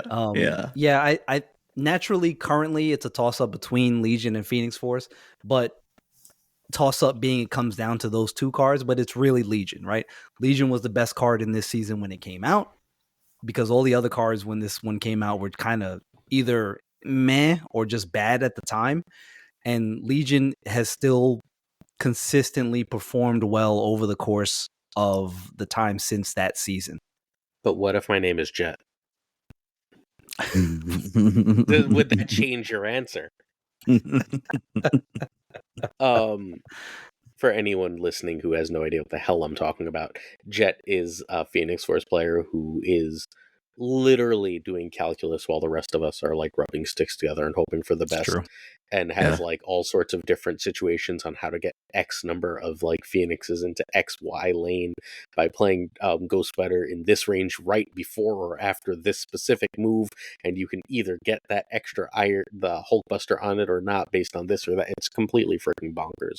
Yeah. And if your name is Jet, Phoenix Force is the best card of the season. And if your name is anyone else, is there an argument for Mirage over Legion because Mirage is in Loki? Probably not, right? It's still Legion. No, It's Legion. just standalone card. It's Legion, but like that's where my mind goes. If it's in a combo, it's Mirage. Echo's So if John it's in a combo, Cena. it's Phoenix Force, right? Well, if you're Jet, yeah. When he figured out that Deadpool synergy, Oof, I mean, that was for Snap Science. Like to figure that and then share it with a full guide was fantastic. But yeah, I thought we were all going to pick Legion immediately, so this seemed like an easy. Legion's the right answer. Yeah, Legion's right. But I love Mirage, Now, another X-Force character. I will say Glazer. Mirage does stand to get a little bit better next month. Mirage is a New Mutants character. Get it? Like, what are Which we even turned doing into here? X-Force. Yeah. Yeah, but when she wasn't on the team, yeah, like, no, she came wasn't Warpath later. Mirage. Much later. She didn't come until like the Burning Man era. All right, Hilarious. whatever. The worst card of the season is Jean Grey. Yeah. Yes. Yeah. When it released, it felt like Echo was worse, but I think Echo was Echo's bad at better one now. point in time, but Echo is just one of those cards that it's very dependent on what's happening in the game. Because if nobody's playing ongoing cards, Echo is non-existent. Now, Jean Grey, you could still kind of fit in here and there, do some cheeky stuff. But if Jean nobody's Grey playing Surfer. ongoing, and Jean Grey's got some great variants. So there's that too. Yeah. Archer. I bought that baby Jean. the A new lot of one, people did. it's very The new good. one. It was so cute. I was like, all right, fine. All right, let's do next season. It is time to get big in Japan, just like our friends D Money and Z are about to do. So we've got Taken, Lady Deathstrike, X-23, and Silver Samurai. This is another easy one, right? Yeah. Yep. Yes. X-23. We all agree. X-23. Yeah, and I got last week's really awesome X-23 variant. Oh, nice. It's part of opening for Corvus, and yeah, X-23. I have three It is different. just Wolverine X-23. I like Dakin, but it is just X-23. Am I also wrong for wanting Lady Deathstrike to be 5 power so she can kill Cyclops? Or just let her be bad. She doesn't have to be bad. I just want her to be Lady Deathstrike's better a against terrible one card. character. Did you know she was in Yes. X-Force for 20 seconds once? But she's Lady bad. I am in full agreement. These Lady Deathstrike is a terrible character. I mean, most miscellaneous Wolverine characters are terrible. But there's a reason we're still referencing Ogun 40 years later. No one's invented a good Wolverine character since. Sheesh. They're all related to Wolverine. I guess Sabretooth's not good either. The last good Wolverine character was X-23. X-23, which is a clone of a female clone of Wolverine. That's So yeah. Dakin is probably the second best here, or is it Silver Samurai? It's a love close Samurai. toss up between the two. It's Dakin because he goes in more places. Silver Samurai is a little niche and he's so sometimes not great. But Silver Samurai's variant, that one where he's actually I had the Nicola. Is it that variant is I will give this month credit is definitely more interesting than the previous month. All four of these cards are cards I'm these are cool cards to think about what they could do. One is really busted. Playable. One is solid. Yeah. I mean, they're all playable. Okay. But X-23 is forever. Oh, because she's a staple card in a very good archetype. So yeah.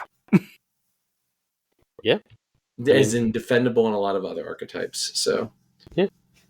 All right, that was easy. Oh Jesus. Loki, this is the bad season that we just recovered from. This is the and I think Loki might. So I'm going to say this quietly. Loki might be the best deck again after that OTA. Oh God, yeah. do you know what Loki right now? So do you know what the answer is for this one, right guys? It's Ravonna. No, it's all four of them. Yeah, the answer is it's all four of them. This season, Jesus Christ, because there were no bad hits. 3 of the 4 cards in this season are better than anything from the previous 2 seasons. Yeah. Yeah. At least upon release, Mobius is probably worse than X-23 now. Yeah. It's not always I think so. He's just more clunky now. right, She's than he more was when he integral. came out. Yeah, she's more integral to stuff. He's fine. That's fair. That's fair. Either way, is the winner Loki or Goliath? Loki. The winner is all 4 of these cards. I'm sorry, these are 4 of the strongest cards in Marvel Roy's not Snap. letting this go. Like, I'm sorry, I'm not letting this go. Like, there was like The game. it's He's like not- this season broke the game though. Literally, this game that Glazer invented and the game of Marvel Snap. Like, he's not wrong. They're all Goliath great. was overpowered. Loki was overpowered when he came out. Mobius was overpowered. Ravonna wasn't overpowered when she came out, but now she's overpowered. very now.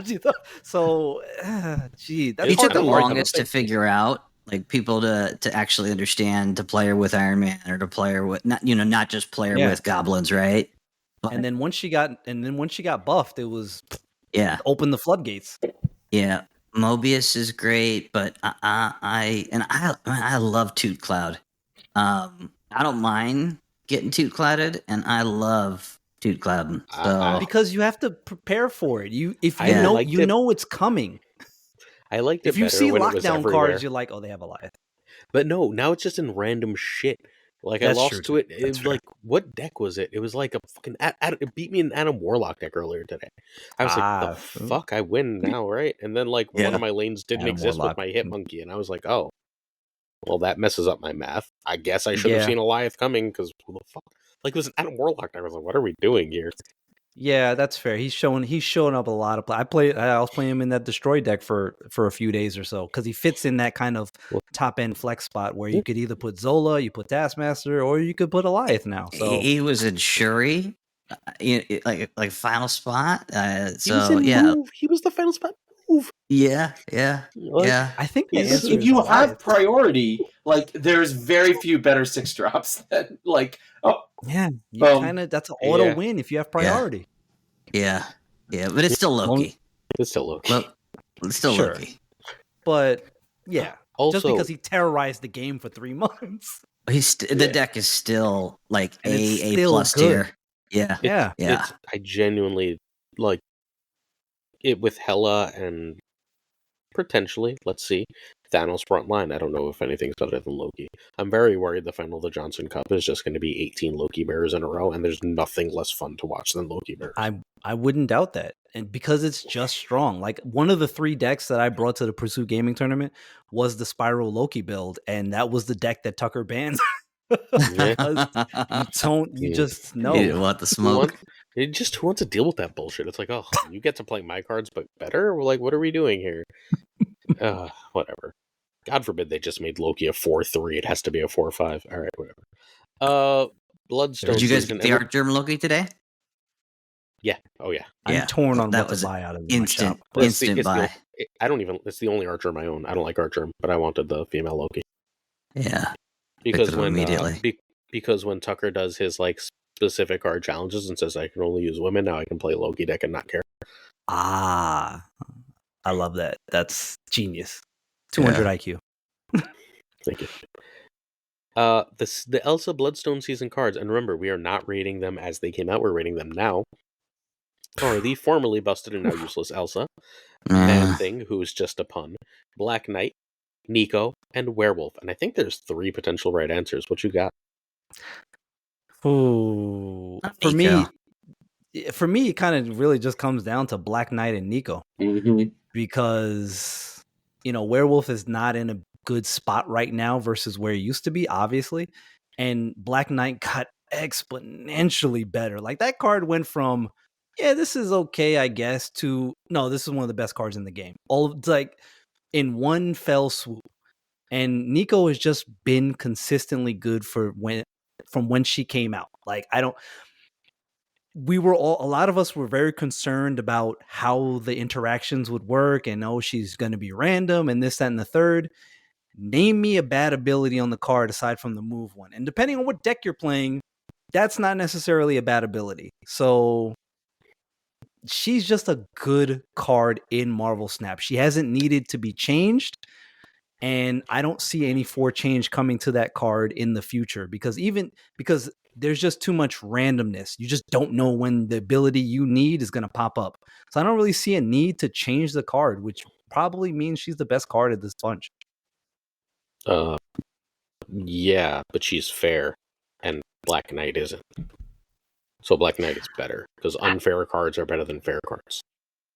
That's also fair. I do think, though, Black Knight has enough counterplay if you can get ahead of it. And I only say that because I play a crap ton of Destroy.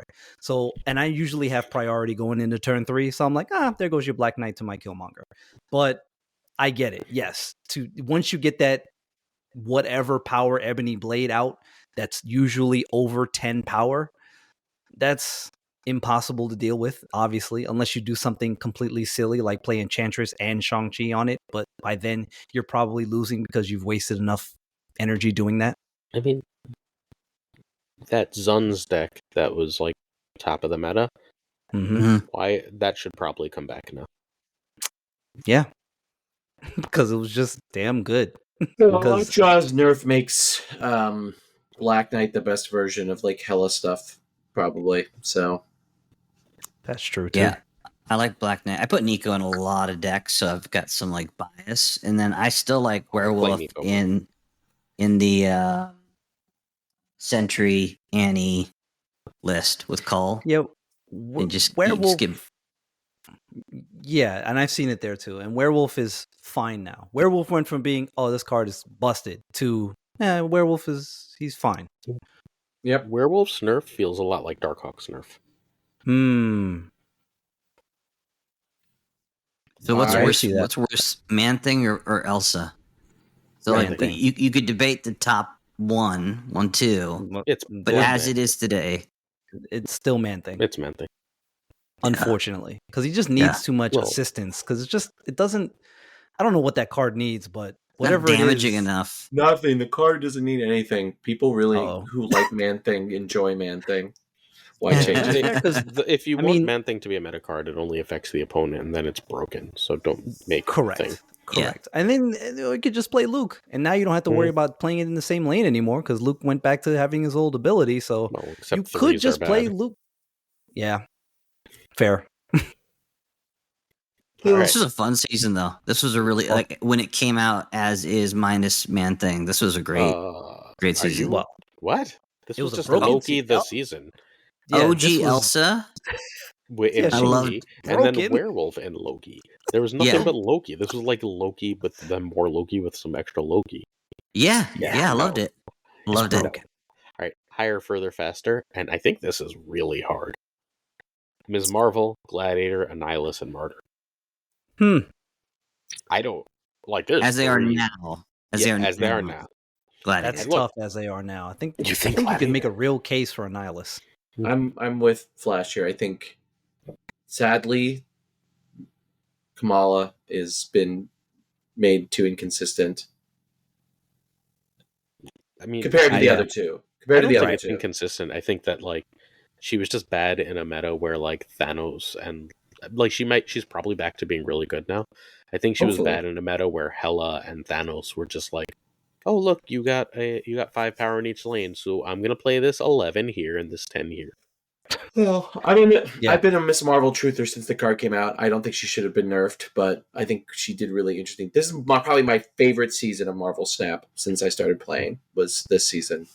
And that was with Blob, by the way, being like this season, higher, further, faster, up to November, December, I think was my favorite time to play Marvel Snap in a long, long time. And I think I had a lot to do with what Miss Marvel did to the game. But I think it's Annihilus now because it is both a powerful bad card in like the junk decks, and it's a powerful mid-range good stuff card in those sort of junk good stuff decks.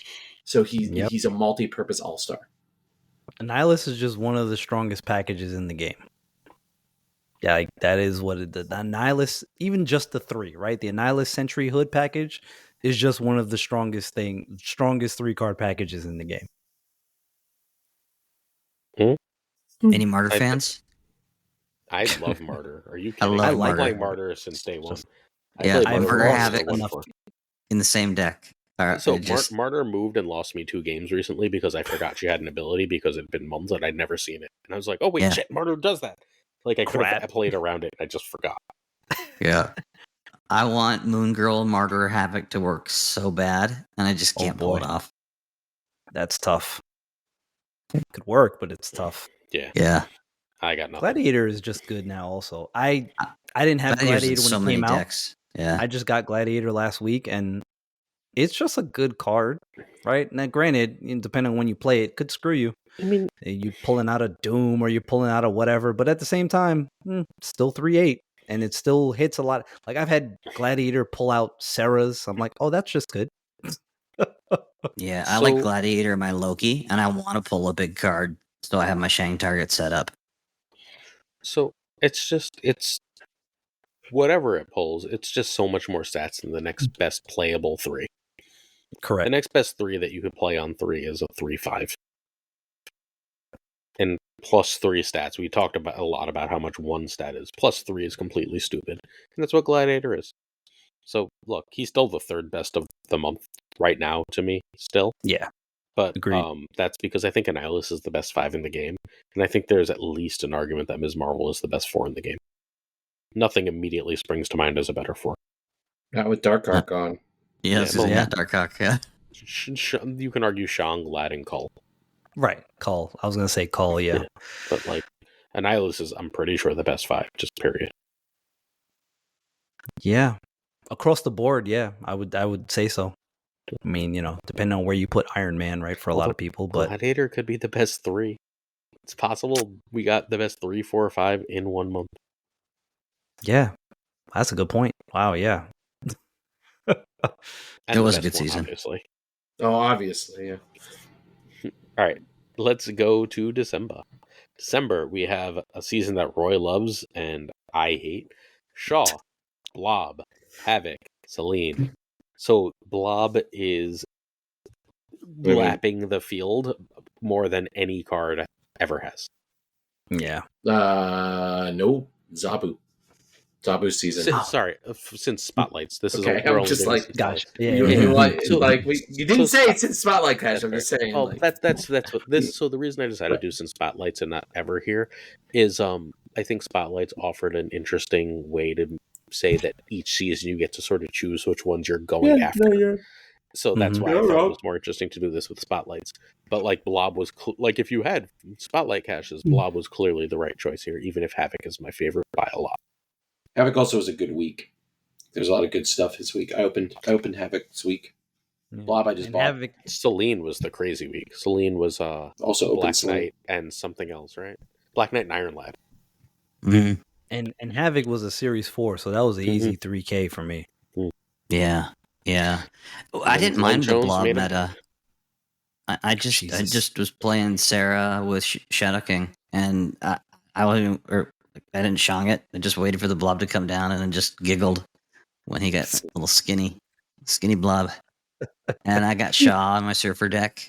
I'm gonna miss forging into Shaw, ramping him up, but yeah, I like Still Shaw. do it. It's a 2 into a 3. It's perfectly fine play. I Still just good, love yeah. the tempo of a 1 into him. Mhm. But, Yeah. I played Celine the forward. least, and I just love Havoc as a fine. card. Yeah, I like Havoc too. Shaw is just fine. It's a very fun card. Yeah. She's interesting, and Shaw got a lot of hate, but I think Shaw is just fine where he is. He's a surfer card.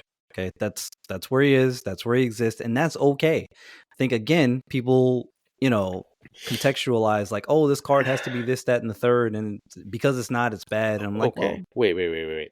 Okay, Uh-oh. What was the season pass card here? All right. Whoa. Loki? And then here, and then here. All right. That's Well, what the complaint was. fair. I Okay. definitely agree with Glazer there, Flash. But I think you're right though that like I think if this had been Celine or Havoc, both of cards which are like bad cards or Mhm. or the niche cards, I think feels would have been a lot better though because they're cooler cards. Like Havoc might be bad. Like Sebastian Shaw just kind of only can go in one thing. Yeah. Fair. He only got one place. That's true. He's very linear. Just like I think I people never would think be. current Blob. Okay, I'm sorry. Yeah, I think current Blob's fine. I'd even tech him out of my Thanos in certain occasions now. Well, I mean, not before, but now. Well, no, of course not.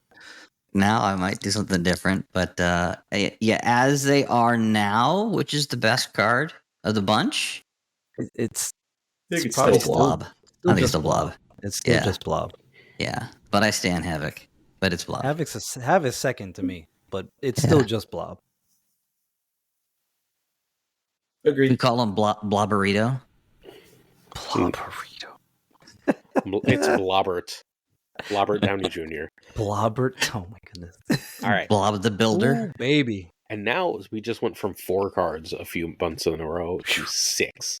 Yeah, Scar, that season was Kyera, crazy. Hercules, Miek for some reason, Grandmaster, Beta Ray Bill. Oh, jeez. God, I really like so many of these. This is one of my just not favorite Hercules. seasons. Yeah, so I it's love tough because it's like Hercules. there's great tech and then there's great power. And then like Scar fits in so many decks. Kyera in High Evo is a sneaky, dirty, filthy trick. Hercules is the worst card on the list. By a mile. And I've been a Grandmaster stan. Grandmaster's great. Yeah, Glazer built the deck that I got the border because of Grandmaster. I think it was great. Never since. It's just like all these things you could do with Grandmaster. I'm a big fan of Grandmaster. And Surfer, and Hammer Bros, and Monkey, like I just look at him as a tech card. So it's just a 2-power tech card that lets me do the things that I want to do, or juke a Shang-Chi, Grandmaster. But best card as it stands right now, I'm gonna go Scar. It's got to be one of those first two. I think it's for me. I think it's definitely Scar. Kyera was in my early prediction that she would end that way, but Kyra is just fine. You don't generally see her outside of Thanos or High Evo. So that's where she goes, that's where she fits, and that's where she's best. Scar has other homes. You can do other things that get 10 power on the board, and you're like, oh, I could just play a 2-power Scar or a 4-power Scar. And playing for that much power is just very good for that cost. He's consistent in a few different places. Yeah, he's a good stat stick. And I think Grandmaster is still an underrated card. I think people forget about the card, and then you just like, oh, crap. I get beat by that thing happening again. Damn. My favorite list was a Grandmaster Darkhawk list that's just gone. It's just gone. Oof. It was running Iron Man, Mystique, a whole like Ravonna thing, and it doesn't exist. But it was the most fun thing in the world because you would just be like it would just be like, okay, so it's like turn 2 Zabu, turn 3 Rockslide or Widow, turn 4 Ravonna and Grandmaster to second Widow or second Rockslide, and just be like, let's go. You can still make that play, except why the fuck am I playing Ravonna now? Right? Like I don't have that extra 2 I want. That's true. The double 2s is what made it so good. Yeah. I do like the Grandmaster Shuri line. Ooh. Yeah, it's dual. That's fun. That works with Ravonna too. It works. Yeah. He's sneaky. I've messed around with him in Destroy. He's pretty good there. Yeah, he's messed good around with him. I had put him in my Ronin deck, and I made people concede on turn 3 because I played Master Mold on 2 and then Grandmastered it, and they just retreat. Yeah. So they're just over the Sentinels. Yeah. So number 1 Scar, is that the consensus? I think funnest is Grandmaster. I'm at number 1 far. Funnest is Grandmaster, and least fun is Kyera, because fuck Kyera. God, do I hate that card. That's one of my top 5 unprints. She's ruined quite a few games for me. Cole. I wish she just didn't exist. I don't know why she needs to be in the game. I think, I don't disagree. I think they wanted to find a widespread counter for Killmonger, which didn't have one for so long. But it's not like Killmonger's running rampant in the game in terms of like being a problem card. But every card kind of needs a counter, right? Sort of. I mean, in some way. Killmonger has a counter. Throw Prio. Fair. She also counters. Doesn't she also counter Shang-Chi for big boys? Yes, but like that shouldn't have a counter. Armor is fine for that. Armor and Cosmo did that like perfectly fine. I'm just saying. I hate that. I hate that card more than anything. Like, it's the most boring mid-range. This is like my least favorite season in recent memory. Although Grandmaster's a card that I'm gonna wish I owned at some point. So, yeah, Grandmaster's a lot of fun. I really enjoyed Beta Ray Bill. Still do. But Magneto is like the ultimate counter for Hammer Bros. So it's just you're hoping you don't play against Magneto. Magneto's the ultimate counter for a lot of things in the game, which is not Darkhawk anymore. Yeah. Not aside from Darkhawk, right? But he is still just S tier. He interferes. There's so many good 3 and 4 things happening in the game that Magneto says, "Oh, well, you don't get to win now because I can just move those cards." He beat me for 8 earlier today when I forgot he existed on my Wong last turn play. Bingo. It was like, all that stuff over there is less than 12, and now my Odin didn't hit anything. Oof. Now you just lose. Yeah, it's like, all right, well, thanks for coming. Sad Glazer. Hopefully that was proving grounds. That was well-deserved for Glazer, just like the accolades that these... Oh, wait, why are we doing the Black Road? This is this season. I thought we were going to the last... No, we got 2 more seasons to do. Why did we have 2 more seasons, Aaron? We're currently in a season. Like we're going to predict. Oh, my God. For cards that don't even exist yet? Oh, my God. Okay. So they exist in a week. In 1 week, all these cards exist. No, in 1 week, one of these cards exists. In 1 week, 2. Excuse me, 2 of these cards exist. They'll all be like announced officially. They exist.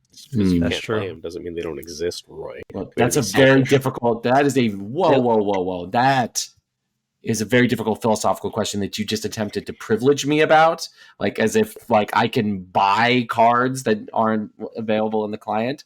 All right, so I love teacher violence. All right. Black Order. What do we think about this? We got Black Swan, Supergiant, Cull, Corvus, and Proxima. Which is best? Team Cull. It's probably across the board is Cull Obsidian. It's a 4/10 that requires little to no difficult activation. All the other 4 big cards in the game need you to do something with its negative effect. Otherwise, you're going to be screwed by it. Typhoid, Sentry. Hell, even Crossbones, which is all but unplayable for forever now, is obsolete because of a card like Cull Obsidian. As if it wasn't already obsolete, but Cull Obsidian just makes it even worse. You have to just play a 1-drop. The percentage of decks that have a 1-drop in them natively is like, I'm sure in the 90-ish percentage. So he's just good. It's a 4/10. Like that's like that's it. Cables? I'm Cull number 1, but I've been trying to get Black Swan. Looks like Taylor Swift trending for the longest time. So now that I have a platform bigger, please don't get this. Taylor Swift. Don't make this. No, do not make the Swifties mad at me. Supergiant is Cull or Corvus. I think Supergiant will eventually be the answer. Like if we do this in a year, I would bet Supergiant is the answer. But I think for now, it's Cull. Yeah, I love Cull. I'll let everybody into a behind-the-scenes story since I'm very grumpy with Aaron right now. So Aaron can log into my YouTube account because he needs to, and he goes and he likes all of the Snap Judgment videos and his own content on my YouTube account, which has destroyed my YouTube algorithm. So I have all of the Snap content that I don't want in my YouTube algorithm. And so all the people what they did is complain about Hela.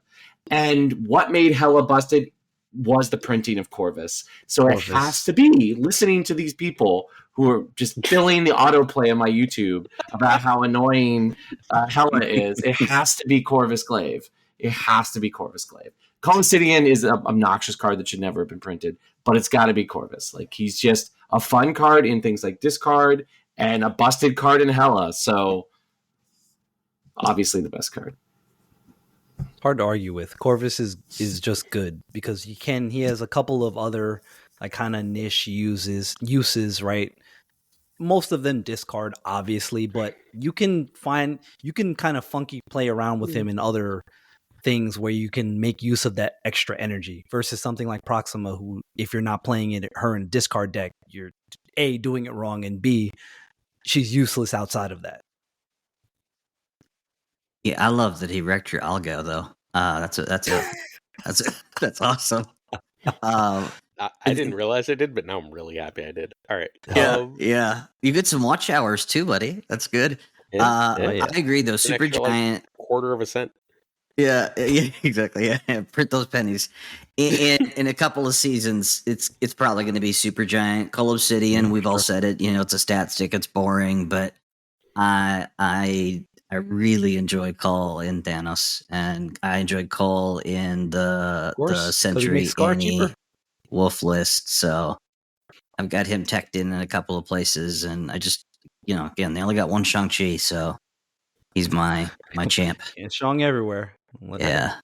I think in the 2024 retrospective episode, we're going to think this is the Loki season at the end of the year. That wouldn't shock me. It wouldn't shock me. Yeah. All right. Oh, Avengers boy. versus X-Men. I'm going to read you what these cards do right now as fast as I can. Hope Summers is a 3/3 that after you play a card here, you get +1 energy next turn, which I think means you can play like 2 cards on her and get +2 energy next turn. Yep. Pixie is a 2/1. On reveal, shuffle the cost of all cards in your deck that started there.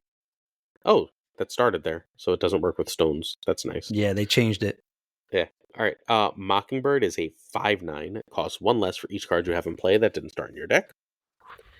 Cannonball is a 5/8, which makes me sad every time I read it. On reveal, move an enemy card away from here and add a rock where it was. If it can't move, destroy it and add the rock. And then War Machine is a 4/6 that makes everything Jeff. Until the end of next turn, nothing can stop you from playing cards anywhere. Oh boy. I know Cables is probably chomping at the bit for Mockingbird to a certain degree, because Mockingbird makes Thanos better because you play 2 stones out and she costs 3. Like, that's just it's a 3/9 for Christ's sake. Like, that's just absurd. Mockingbird is going to work excellent in Thanos. She's going to have other case uses, but that's going to be her first home and probably her best home. Hope, thankfully, they changed her from being +2 for each card you play there, because that would have broken the game, which she could stand to still kind of break the game in some fashion. She's going to be strong. That is still very clear. I think Cannonball is kind of niche and could just be fun to play with. Again, every card does not have to be a home run. Cannonball, I think, has some time where people are going to need to play with the card to figure it out. And I think War Machine also breaks the game somehow, because saying you can play War Machine and then say, oh, I don't care about your Sandman, or I don't care about this thing, where it restricts card play, and War Machine says, no, we're good, we can still play all our cards out on one turn, effectively kill Sandman, who was getting a downtick in play rate as it is, but War Machine makes Sandman useless, because you're like, okay, yeah, play your Sandman, I'm going to play War Machine, and I get to still play my cards. That's just really strong to me. Like, that's, oh boy. I think this season stands to be very fun, and some cards may be a little broken. Yeah, this season looks like just optionality, and I love the play lines and the synergies and some of the variants that we're getting this season. Like that Mockingbird variant that's like half black, like half white, is going to be sick. And then War Machine having a Jeff-like ability late is awesome. But yeah, I stand Hope Summers for obvious reasons. So. Because she's in X-Force. Oh wait, no, she's not. she is Cable's adopted daughter, and she joins him in X-Force. Yes, she's not in X-Force. All right, she's the 5. Does Hope Summers, without any buffs, does Hope Summers potentially bring back the Elsa Kitty stuff in some way? Nope. They've got to buff Elsa. So if they bring back some flavor of OG Elsa, I'm gonna bounce Hopium. Every card that comes out, I'm like, can I bounce it? It's my first go-to. But yeah, I just think this season's like got a great mixture, and it's not as like archetype based as like this last season was. So yeah, except for I like the spread. Yeah, I like the spread of the season. Not only one archetype. No, she's not only one, but she's strongest in Thanos. I think that's. I think she's going to be really great with Debris. Agreed. Debris, you could maybe play Squirrel Girl, hell. but I think she's definitely good there as well. Yes, 100%. Because because it's rocks on both sides, right? So Mockingbird cost what? Well, how many rocks do you get on? 4 rocks on the board altogether. 1, 2, 3. Because would agree. Yeah. So does she cost what? 1? 1.9 is absurd. Yeah, I 100% No, it's agree. only the ones on your side, I believe. No, I think it's. Oh yeah, you're right. You're right. That's So correct. she's just a 3/9. Okay. Yeah. Just well, a 2. 3/9. Just yeah. a 3/9. Yeah, just the If you 3.9. play, so if you play Squirrel Girl on 1 or 2, you can go her into Cull. Oh, Jesus. Yeah, And exactly. just, that's just quite the curve. Agreed. I'm excited for this season for a lot of reasons, just like the comic book lore behind Avengers vs. X-Men. I hated variety of Avengers the X-Men. cards. This is one of the worst comic runs I've ever read in my life. It was so terrible. Well, you talking about the new Everyone one or the OG? The OG. Everyone had to act like the biggest fucking idiot in the world for that entire series to work. It was like, Loved oh it. man, God forbid we could have a conversation about anything. I know that's always a superhero trope, but it was so bad.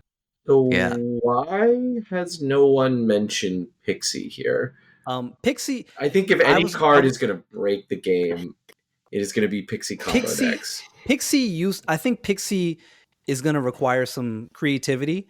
I think before she got changed when she was data mined, she was going to be able to work with Thanos, and that was going to be completely busted.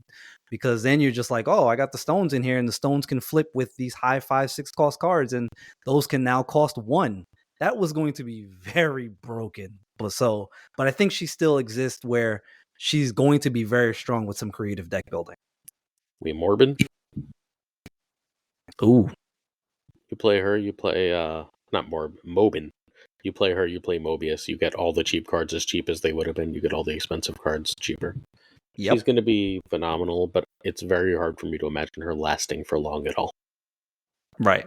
If people can figure her out, she's gonna immediately break the game and have to get fixed. Sounds amazing. Right. Sounds great. Bye. First day bye. First day bye. We have 1 more week. I know. So 2 of these cards will be out next week, not 1. Just because that's how true. they do things now. We just don't know what the other one is currently. We assume it's Pixie. The data mines say the dates still. Oh, okay. Gotcha. They could change it. They have before. They changed something recently. I don't remember what, but they flipped 2 weeks. But yeah, it wouldn't surprise me if it was it's Pixie. probably going to be Hope. I think. Yeah, well, Hope is the best. Season pass. Yeah, best. Yeah, that's best, best, definitely. But I think Pixie and Hope are the 2. Yeah, extra energy is just a broken thing to do in a game that only has 6 turns by design. But this could end up being, to me, a replay of the fall, where last season was the Loki season and ends up overshadowing the Avengers vs. X-Men season, which is still full of extremely powerful cards that have to get nerfed. I could see it. Hope's going to be strong. I hope so. All right. So we are on to our final segment of each and every week, which is the variant of the week. All right. So who picked the variant over here on the left of Adam Warlock, our variant of the week? The variant on the left, that would be me. That's the Flaviano variant. It's funny because one of the other ones I own here is the Eduardo on the right. Oh, really? But yeah, How? I have both of those. Yeah, in did my you just randomly collection. get it luckly, though? Yeah, just random pulls. I was like, are you buying Adam Warlock variants? Are you that sicko?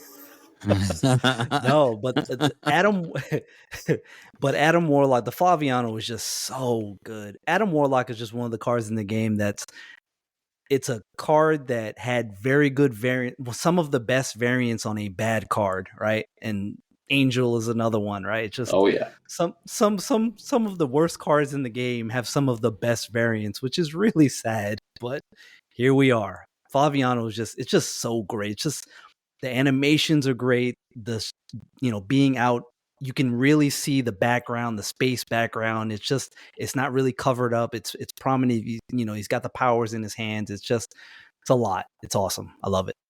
Plus Flaviano is one of my favorite, artists in the game. He's up there. He's right. My favorite is Jacinto by far. And then Flaviano is in my top 3-ish artists in the game. I thought you were contractually obligated to say hip.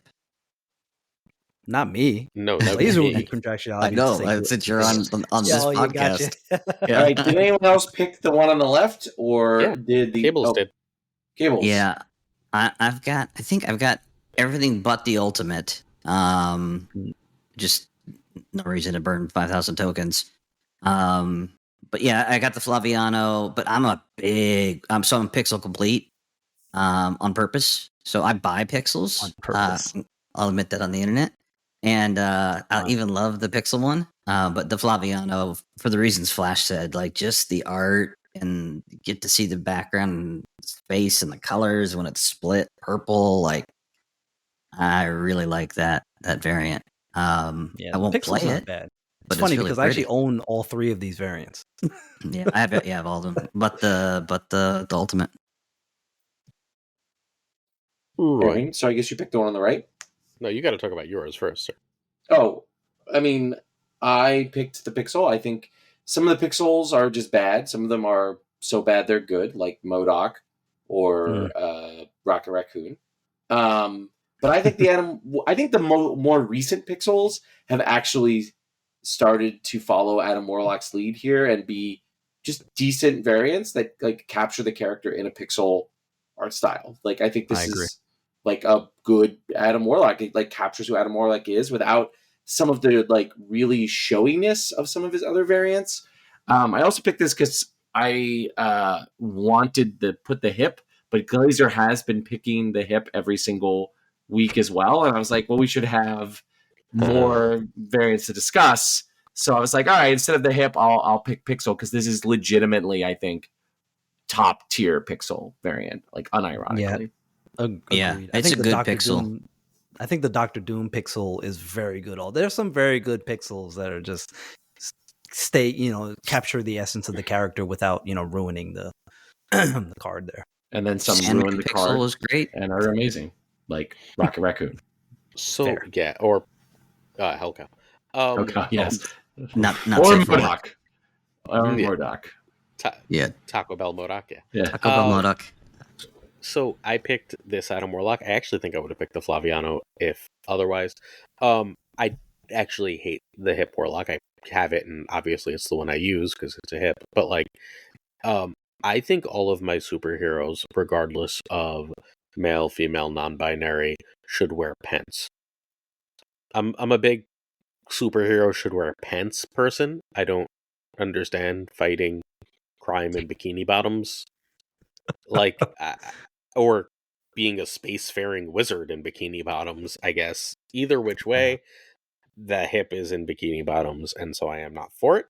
I almost never pick the bikini bottoms. It's why I hate the Ms. Marvel, not the Carol Ms. Marvel design. It's like, why is she wearing like put pants on? You're fighting. It's very bad design to me. This Warlock is It's this about and the the Warbird Flaviano. Miss Marvel? I think No, Captain Marvel. Captain Marvel. The Miss Marvel. Yeah, the Miss Marvel. Yes. The Warbird. But that's actually Oh, her gotcha. Warbird suit. Yeah. Sure. Jeez, I thought you said you were a boomer. No. I'm an X-Men boomer. The Avengers sucked when I was growing up. They sucked relatively often. Okay. The crossing was when we were young, so yes. I loved the Infinity War gauntlet stuff, and this is Adam Warlock's costume, and that's why I picked it. Basically, I also just like the colors a lot in this. I don't know why the stupid like weird black into red thing really works for me, but it does. So I like it. I'm for it. I like this one. They're all good. Yeah, it's a good. really strong character design, surprisingly, for such a weird character. Yeah, and on the hip one, don't look at it as like shorts. It's like his wrestling costume. Got the championship belt. I mean, he's got his walkout music. Walkout music. Which that's just his wrestling variant. No. I don't just no. I play luchador variants, but no. Oh, I like those. All right, we need more jorts in the game. Is what you're saying? Jorts. I would. That seems like a good point to go here. Lord. All right, we are rapidly wrapping up this episode. Cables, if our loyal listeners and loyal viewers want to become your loyal listeners and loyal viewers, what would they find if they tuned in to your Twitter account? Me asking them to follow others in the community. So I don't make content anymore. Love the game, love the community. So my hard sell is please go follow Flash. Please go follow Snap Judgment. I can throw out a bunch of other creators that I love. I love the creators on the come up. And so my hard sell is just take care of this community. Don't follow me. And you know, if I post something that's dorky, it'll get to you somehow, some way. But I'm an uninteresting follow. But I am a huge fan of the community. And I love Flash's stuff, but Glazer's channel is, and this is not just fan service. I tell him this, and he hates compliments, but I'm going to do it. It is the single, and I have videos. So if you go to Cables Dumbs on YouTube, I don't even know Glazer. You'll see me just standing Glazer and Snapdex X account just over and over and over again. So my I hard hated sell. those. What's that? I hated those. I see them like, stop liking me. Oh, dude, I got that every contest I would run. I'd be like, "You gotta go sub to this channel. You can't. You got to prove to me you're subbing to this. You got to go to Flash's channel." So yeah. My hard sell is no hard sell. I got nothing to sell. I'm just here for the team, for the crew, and like doing stupid stuff online. Well, I call bullshit. So there. Same. You should 1,000% follow Cables. I mean, so obviously he's genuinely super fun. You just had a blast listening to this episode. You know you did, and he's a huge part of the reason why. So anything he makes, anywhere he talks, you will have fun. He's an extraordinarily kind person. But like, all that's great. And like, you should 100% follow him for that, but you should also follow him because he's stupidly and ridiculously talented.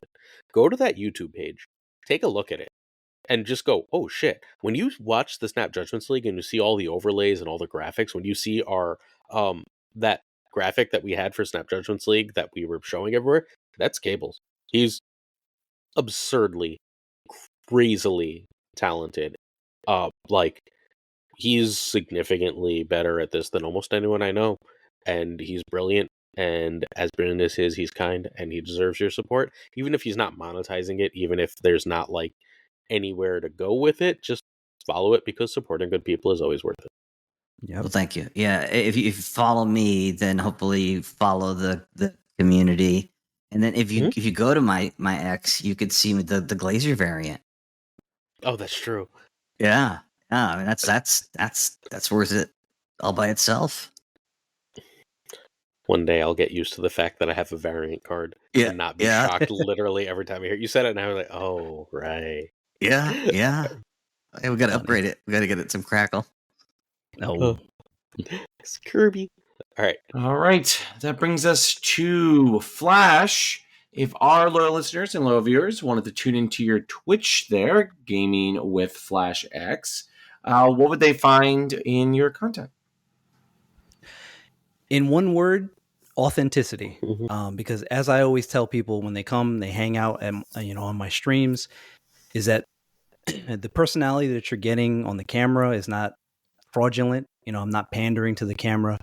I'm all about chill vibes. I like to help people. So, people frequently come by my stream that ask questions. They have questions about decks. They're new to the game, and I help them build decks. We just have fun with it. Cables has been in a lot of my streams, and we just have fun. We don't really take things too seriously. One of my rules on my channel is that it's a tilt-free zone.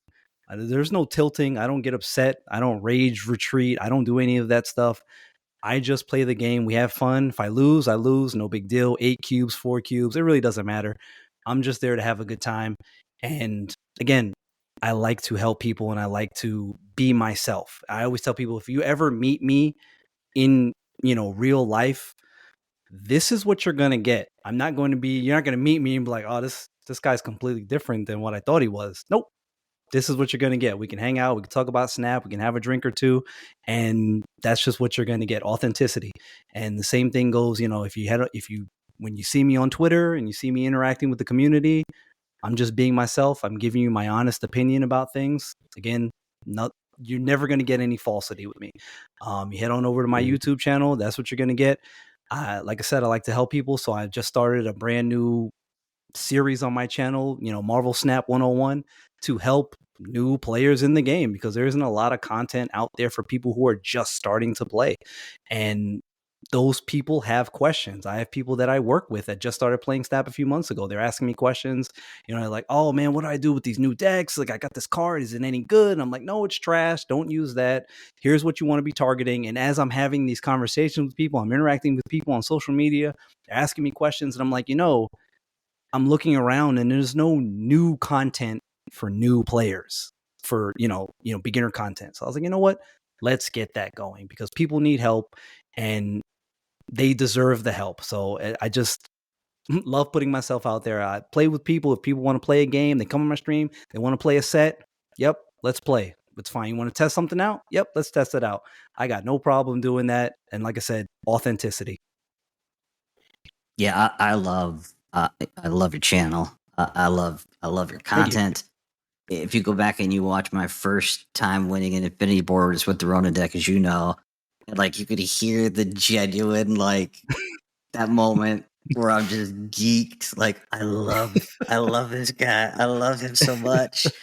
But your latest stuff, the two things I would say about you, and I'll hard sell for you here just real quick, just show love. But it's like, you're a high elo player. Like, you've been top 500, top 200, I think, at one point. Yeah, 200 at one point. Yeah. Yeah. So it's like, you'll go on ladder in a competitive season, and you will play a deck that somebody on your stream only has the cards for, and you will cook and you will lose snap points, and you're doing it out of genuine helping the community. So, like, I love that. And then I want the Perry Flash 2-host cam. I've been begging for it.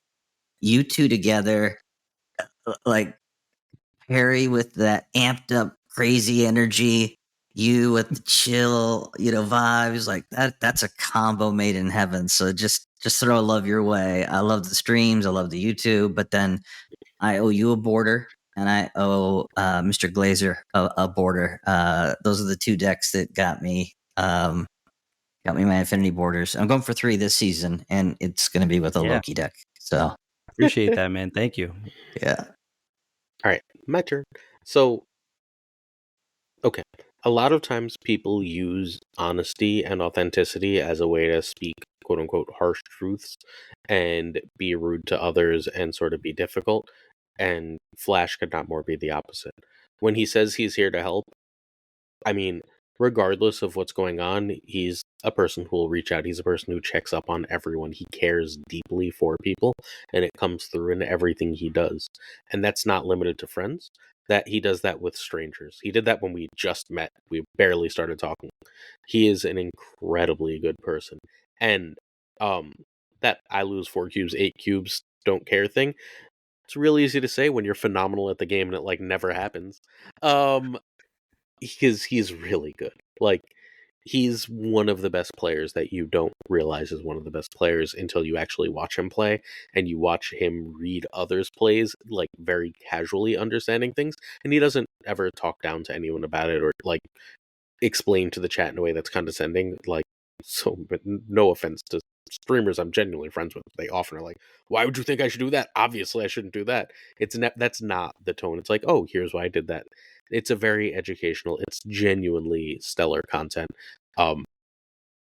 Look, he's gonna be huge sooner or later. You might as well get on the ground floor, and then you can hipster it and be like, I liked him before, he was cool. So do the thing. Go follow him.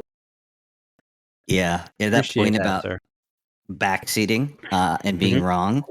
I'll backseat in his stream, and like, he's doing a play order or a sort order where I'm like, nope, and it was the perfect play, perfect sort order, and he's just chill about it. So they're great streams, and I love seeing the recent raids and the growth. It's awesome. Yeah. And I appreciate that, and I do appreciate those comments, and that really makes me feel good, and it's true. And that last point that Glazer made is kind of like, and Cables as well, is just that sometimes, like you said, there's a kind of backseat. Some people are like, oh, maybe you should do this, and I don't care. I listen to the stream, and they're like, oh man, sorry, that was the wrong call. I'm like, I don't care. Like, did you enjoy how that played out? Yes, great. Then I enjoyed it too. Like, that's all that matters to me. Like, but it's kind of a learning moment for everybody where I'm like, okay, I didn't see it the way you see it, so I'll play it that way and see what happens. And then one of us has got to be right. So now I know for next time what the right play is. Like, just like, yeah, I don't care. It's a trial and error process and a learning process for everybody, where sometimes I stick it out and I'm like, no, I think this is the right play. And it is. And just like Cable said, you're like, you sit back and you're like, oh, okay, damn, that was the right play. All right. All right. That brings us to my favorite part of each episode, where Aaron gets to read all of our patrons. Oof. Aaron, go ahead. Abigail Giesland, Mandatory Burnout, Cables, hi Cables, DG Wingfield, Direwolf, LAB, Father Newman, Good Dog Gamer, Inc., Jane Avery, JD McDonaldino, Akela Platino, Kertix Lee, Koi Ray, Doku, Philip Ratkovich, Haplo, Kenny Loggins, Rob Silverman, Robert River, The Bizza, J Bussy, X-Force V, Skippy G, Tommy Nyquist, Black Dahlia, The Great Kazoo, Models, Louis Antunes, Matt Conduit, Matt H., Mikey Hijinks, NoFlex, Ocularis, Pretty Chill, Seamus, Spike Jones, Two Ties, Tucker, The Homie Min, and of course, Gunny T. And I missed my Pirate King on talk. Oh well. Almost perfect. Almost perfect. Well, what I can say is also almost perfect is all of our social medias. So if you are looking to engage with us, please make sure you follow us on Twitter/X at SnapJudgeCast, that you join the Marvel Snap Zone Discord, because we are so incredibly grateful and proud to be the official podcasting partner of Marvel Snap Zone. The link to join their Discord is in the description of this episode on both YouTube and your favorite podcatcher. Our email is snapjudgmentspodcast@gmail.com. Our YouTube is at snapjudgmentspod, where you can find almost daily snap takes. And our Patreon is patreon.com/snapjudgments. That brings us to the end of another episode of All New Snap Judgments. Flash, thank you so much for joining us this week. Thank you for having me. I appreciate it. This was definitely a pleasure and an honor to finally get on here and just kind of voice things and talk about Marvel Snap. It's always a good time. It's fun. Appreciate it. Well, you were an absolutely great guest. Speaking about another great guest, Cables, thank you so much for being on the show this week. Yeah, thanks for having me. It's good to be with the goats. So I feel like just a fan that got to be on the show. So I appreciate that. Awesome. Thank you. Both are welcome back anytime, just like Aaron is welcome back every time. And it makes me very happy to do this episode with you each and every week, my friend. Peace and love, everybody. All right, friends, that brings us to the end of yet another episode of Snap Judgments. We will see you next week for another edition of Glazer's Folly. Until then, stay safe, make good choices, and keep on snapping.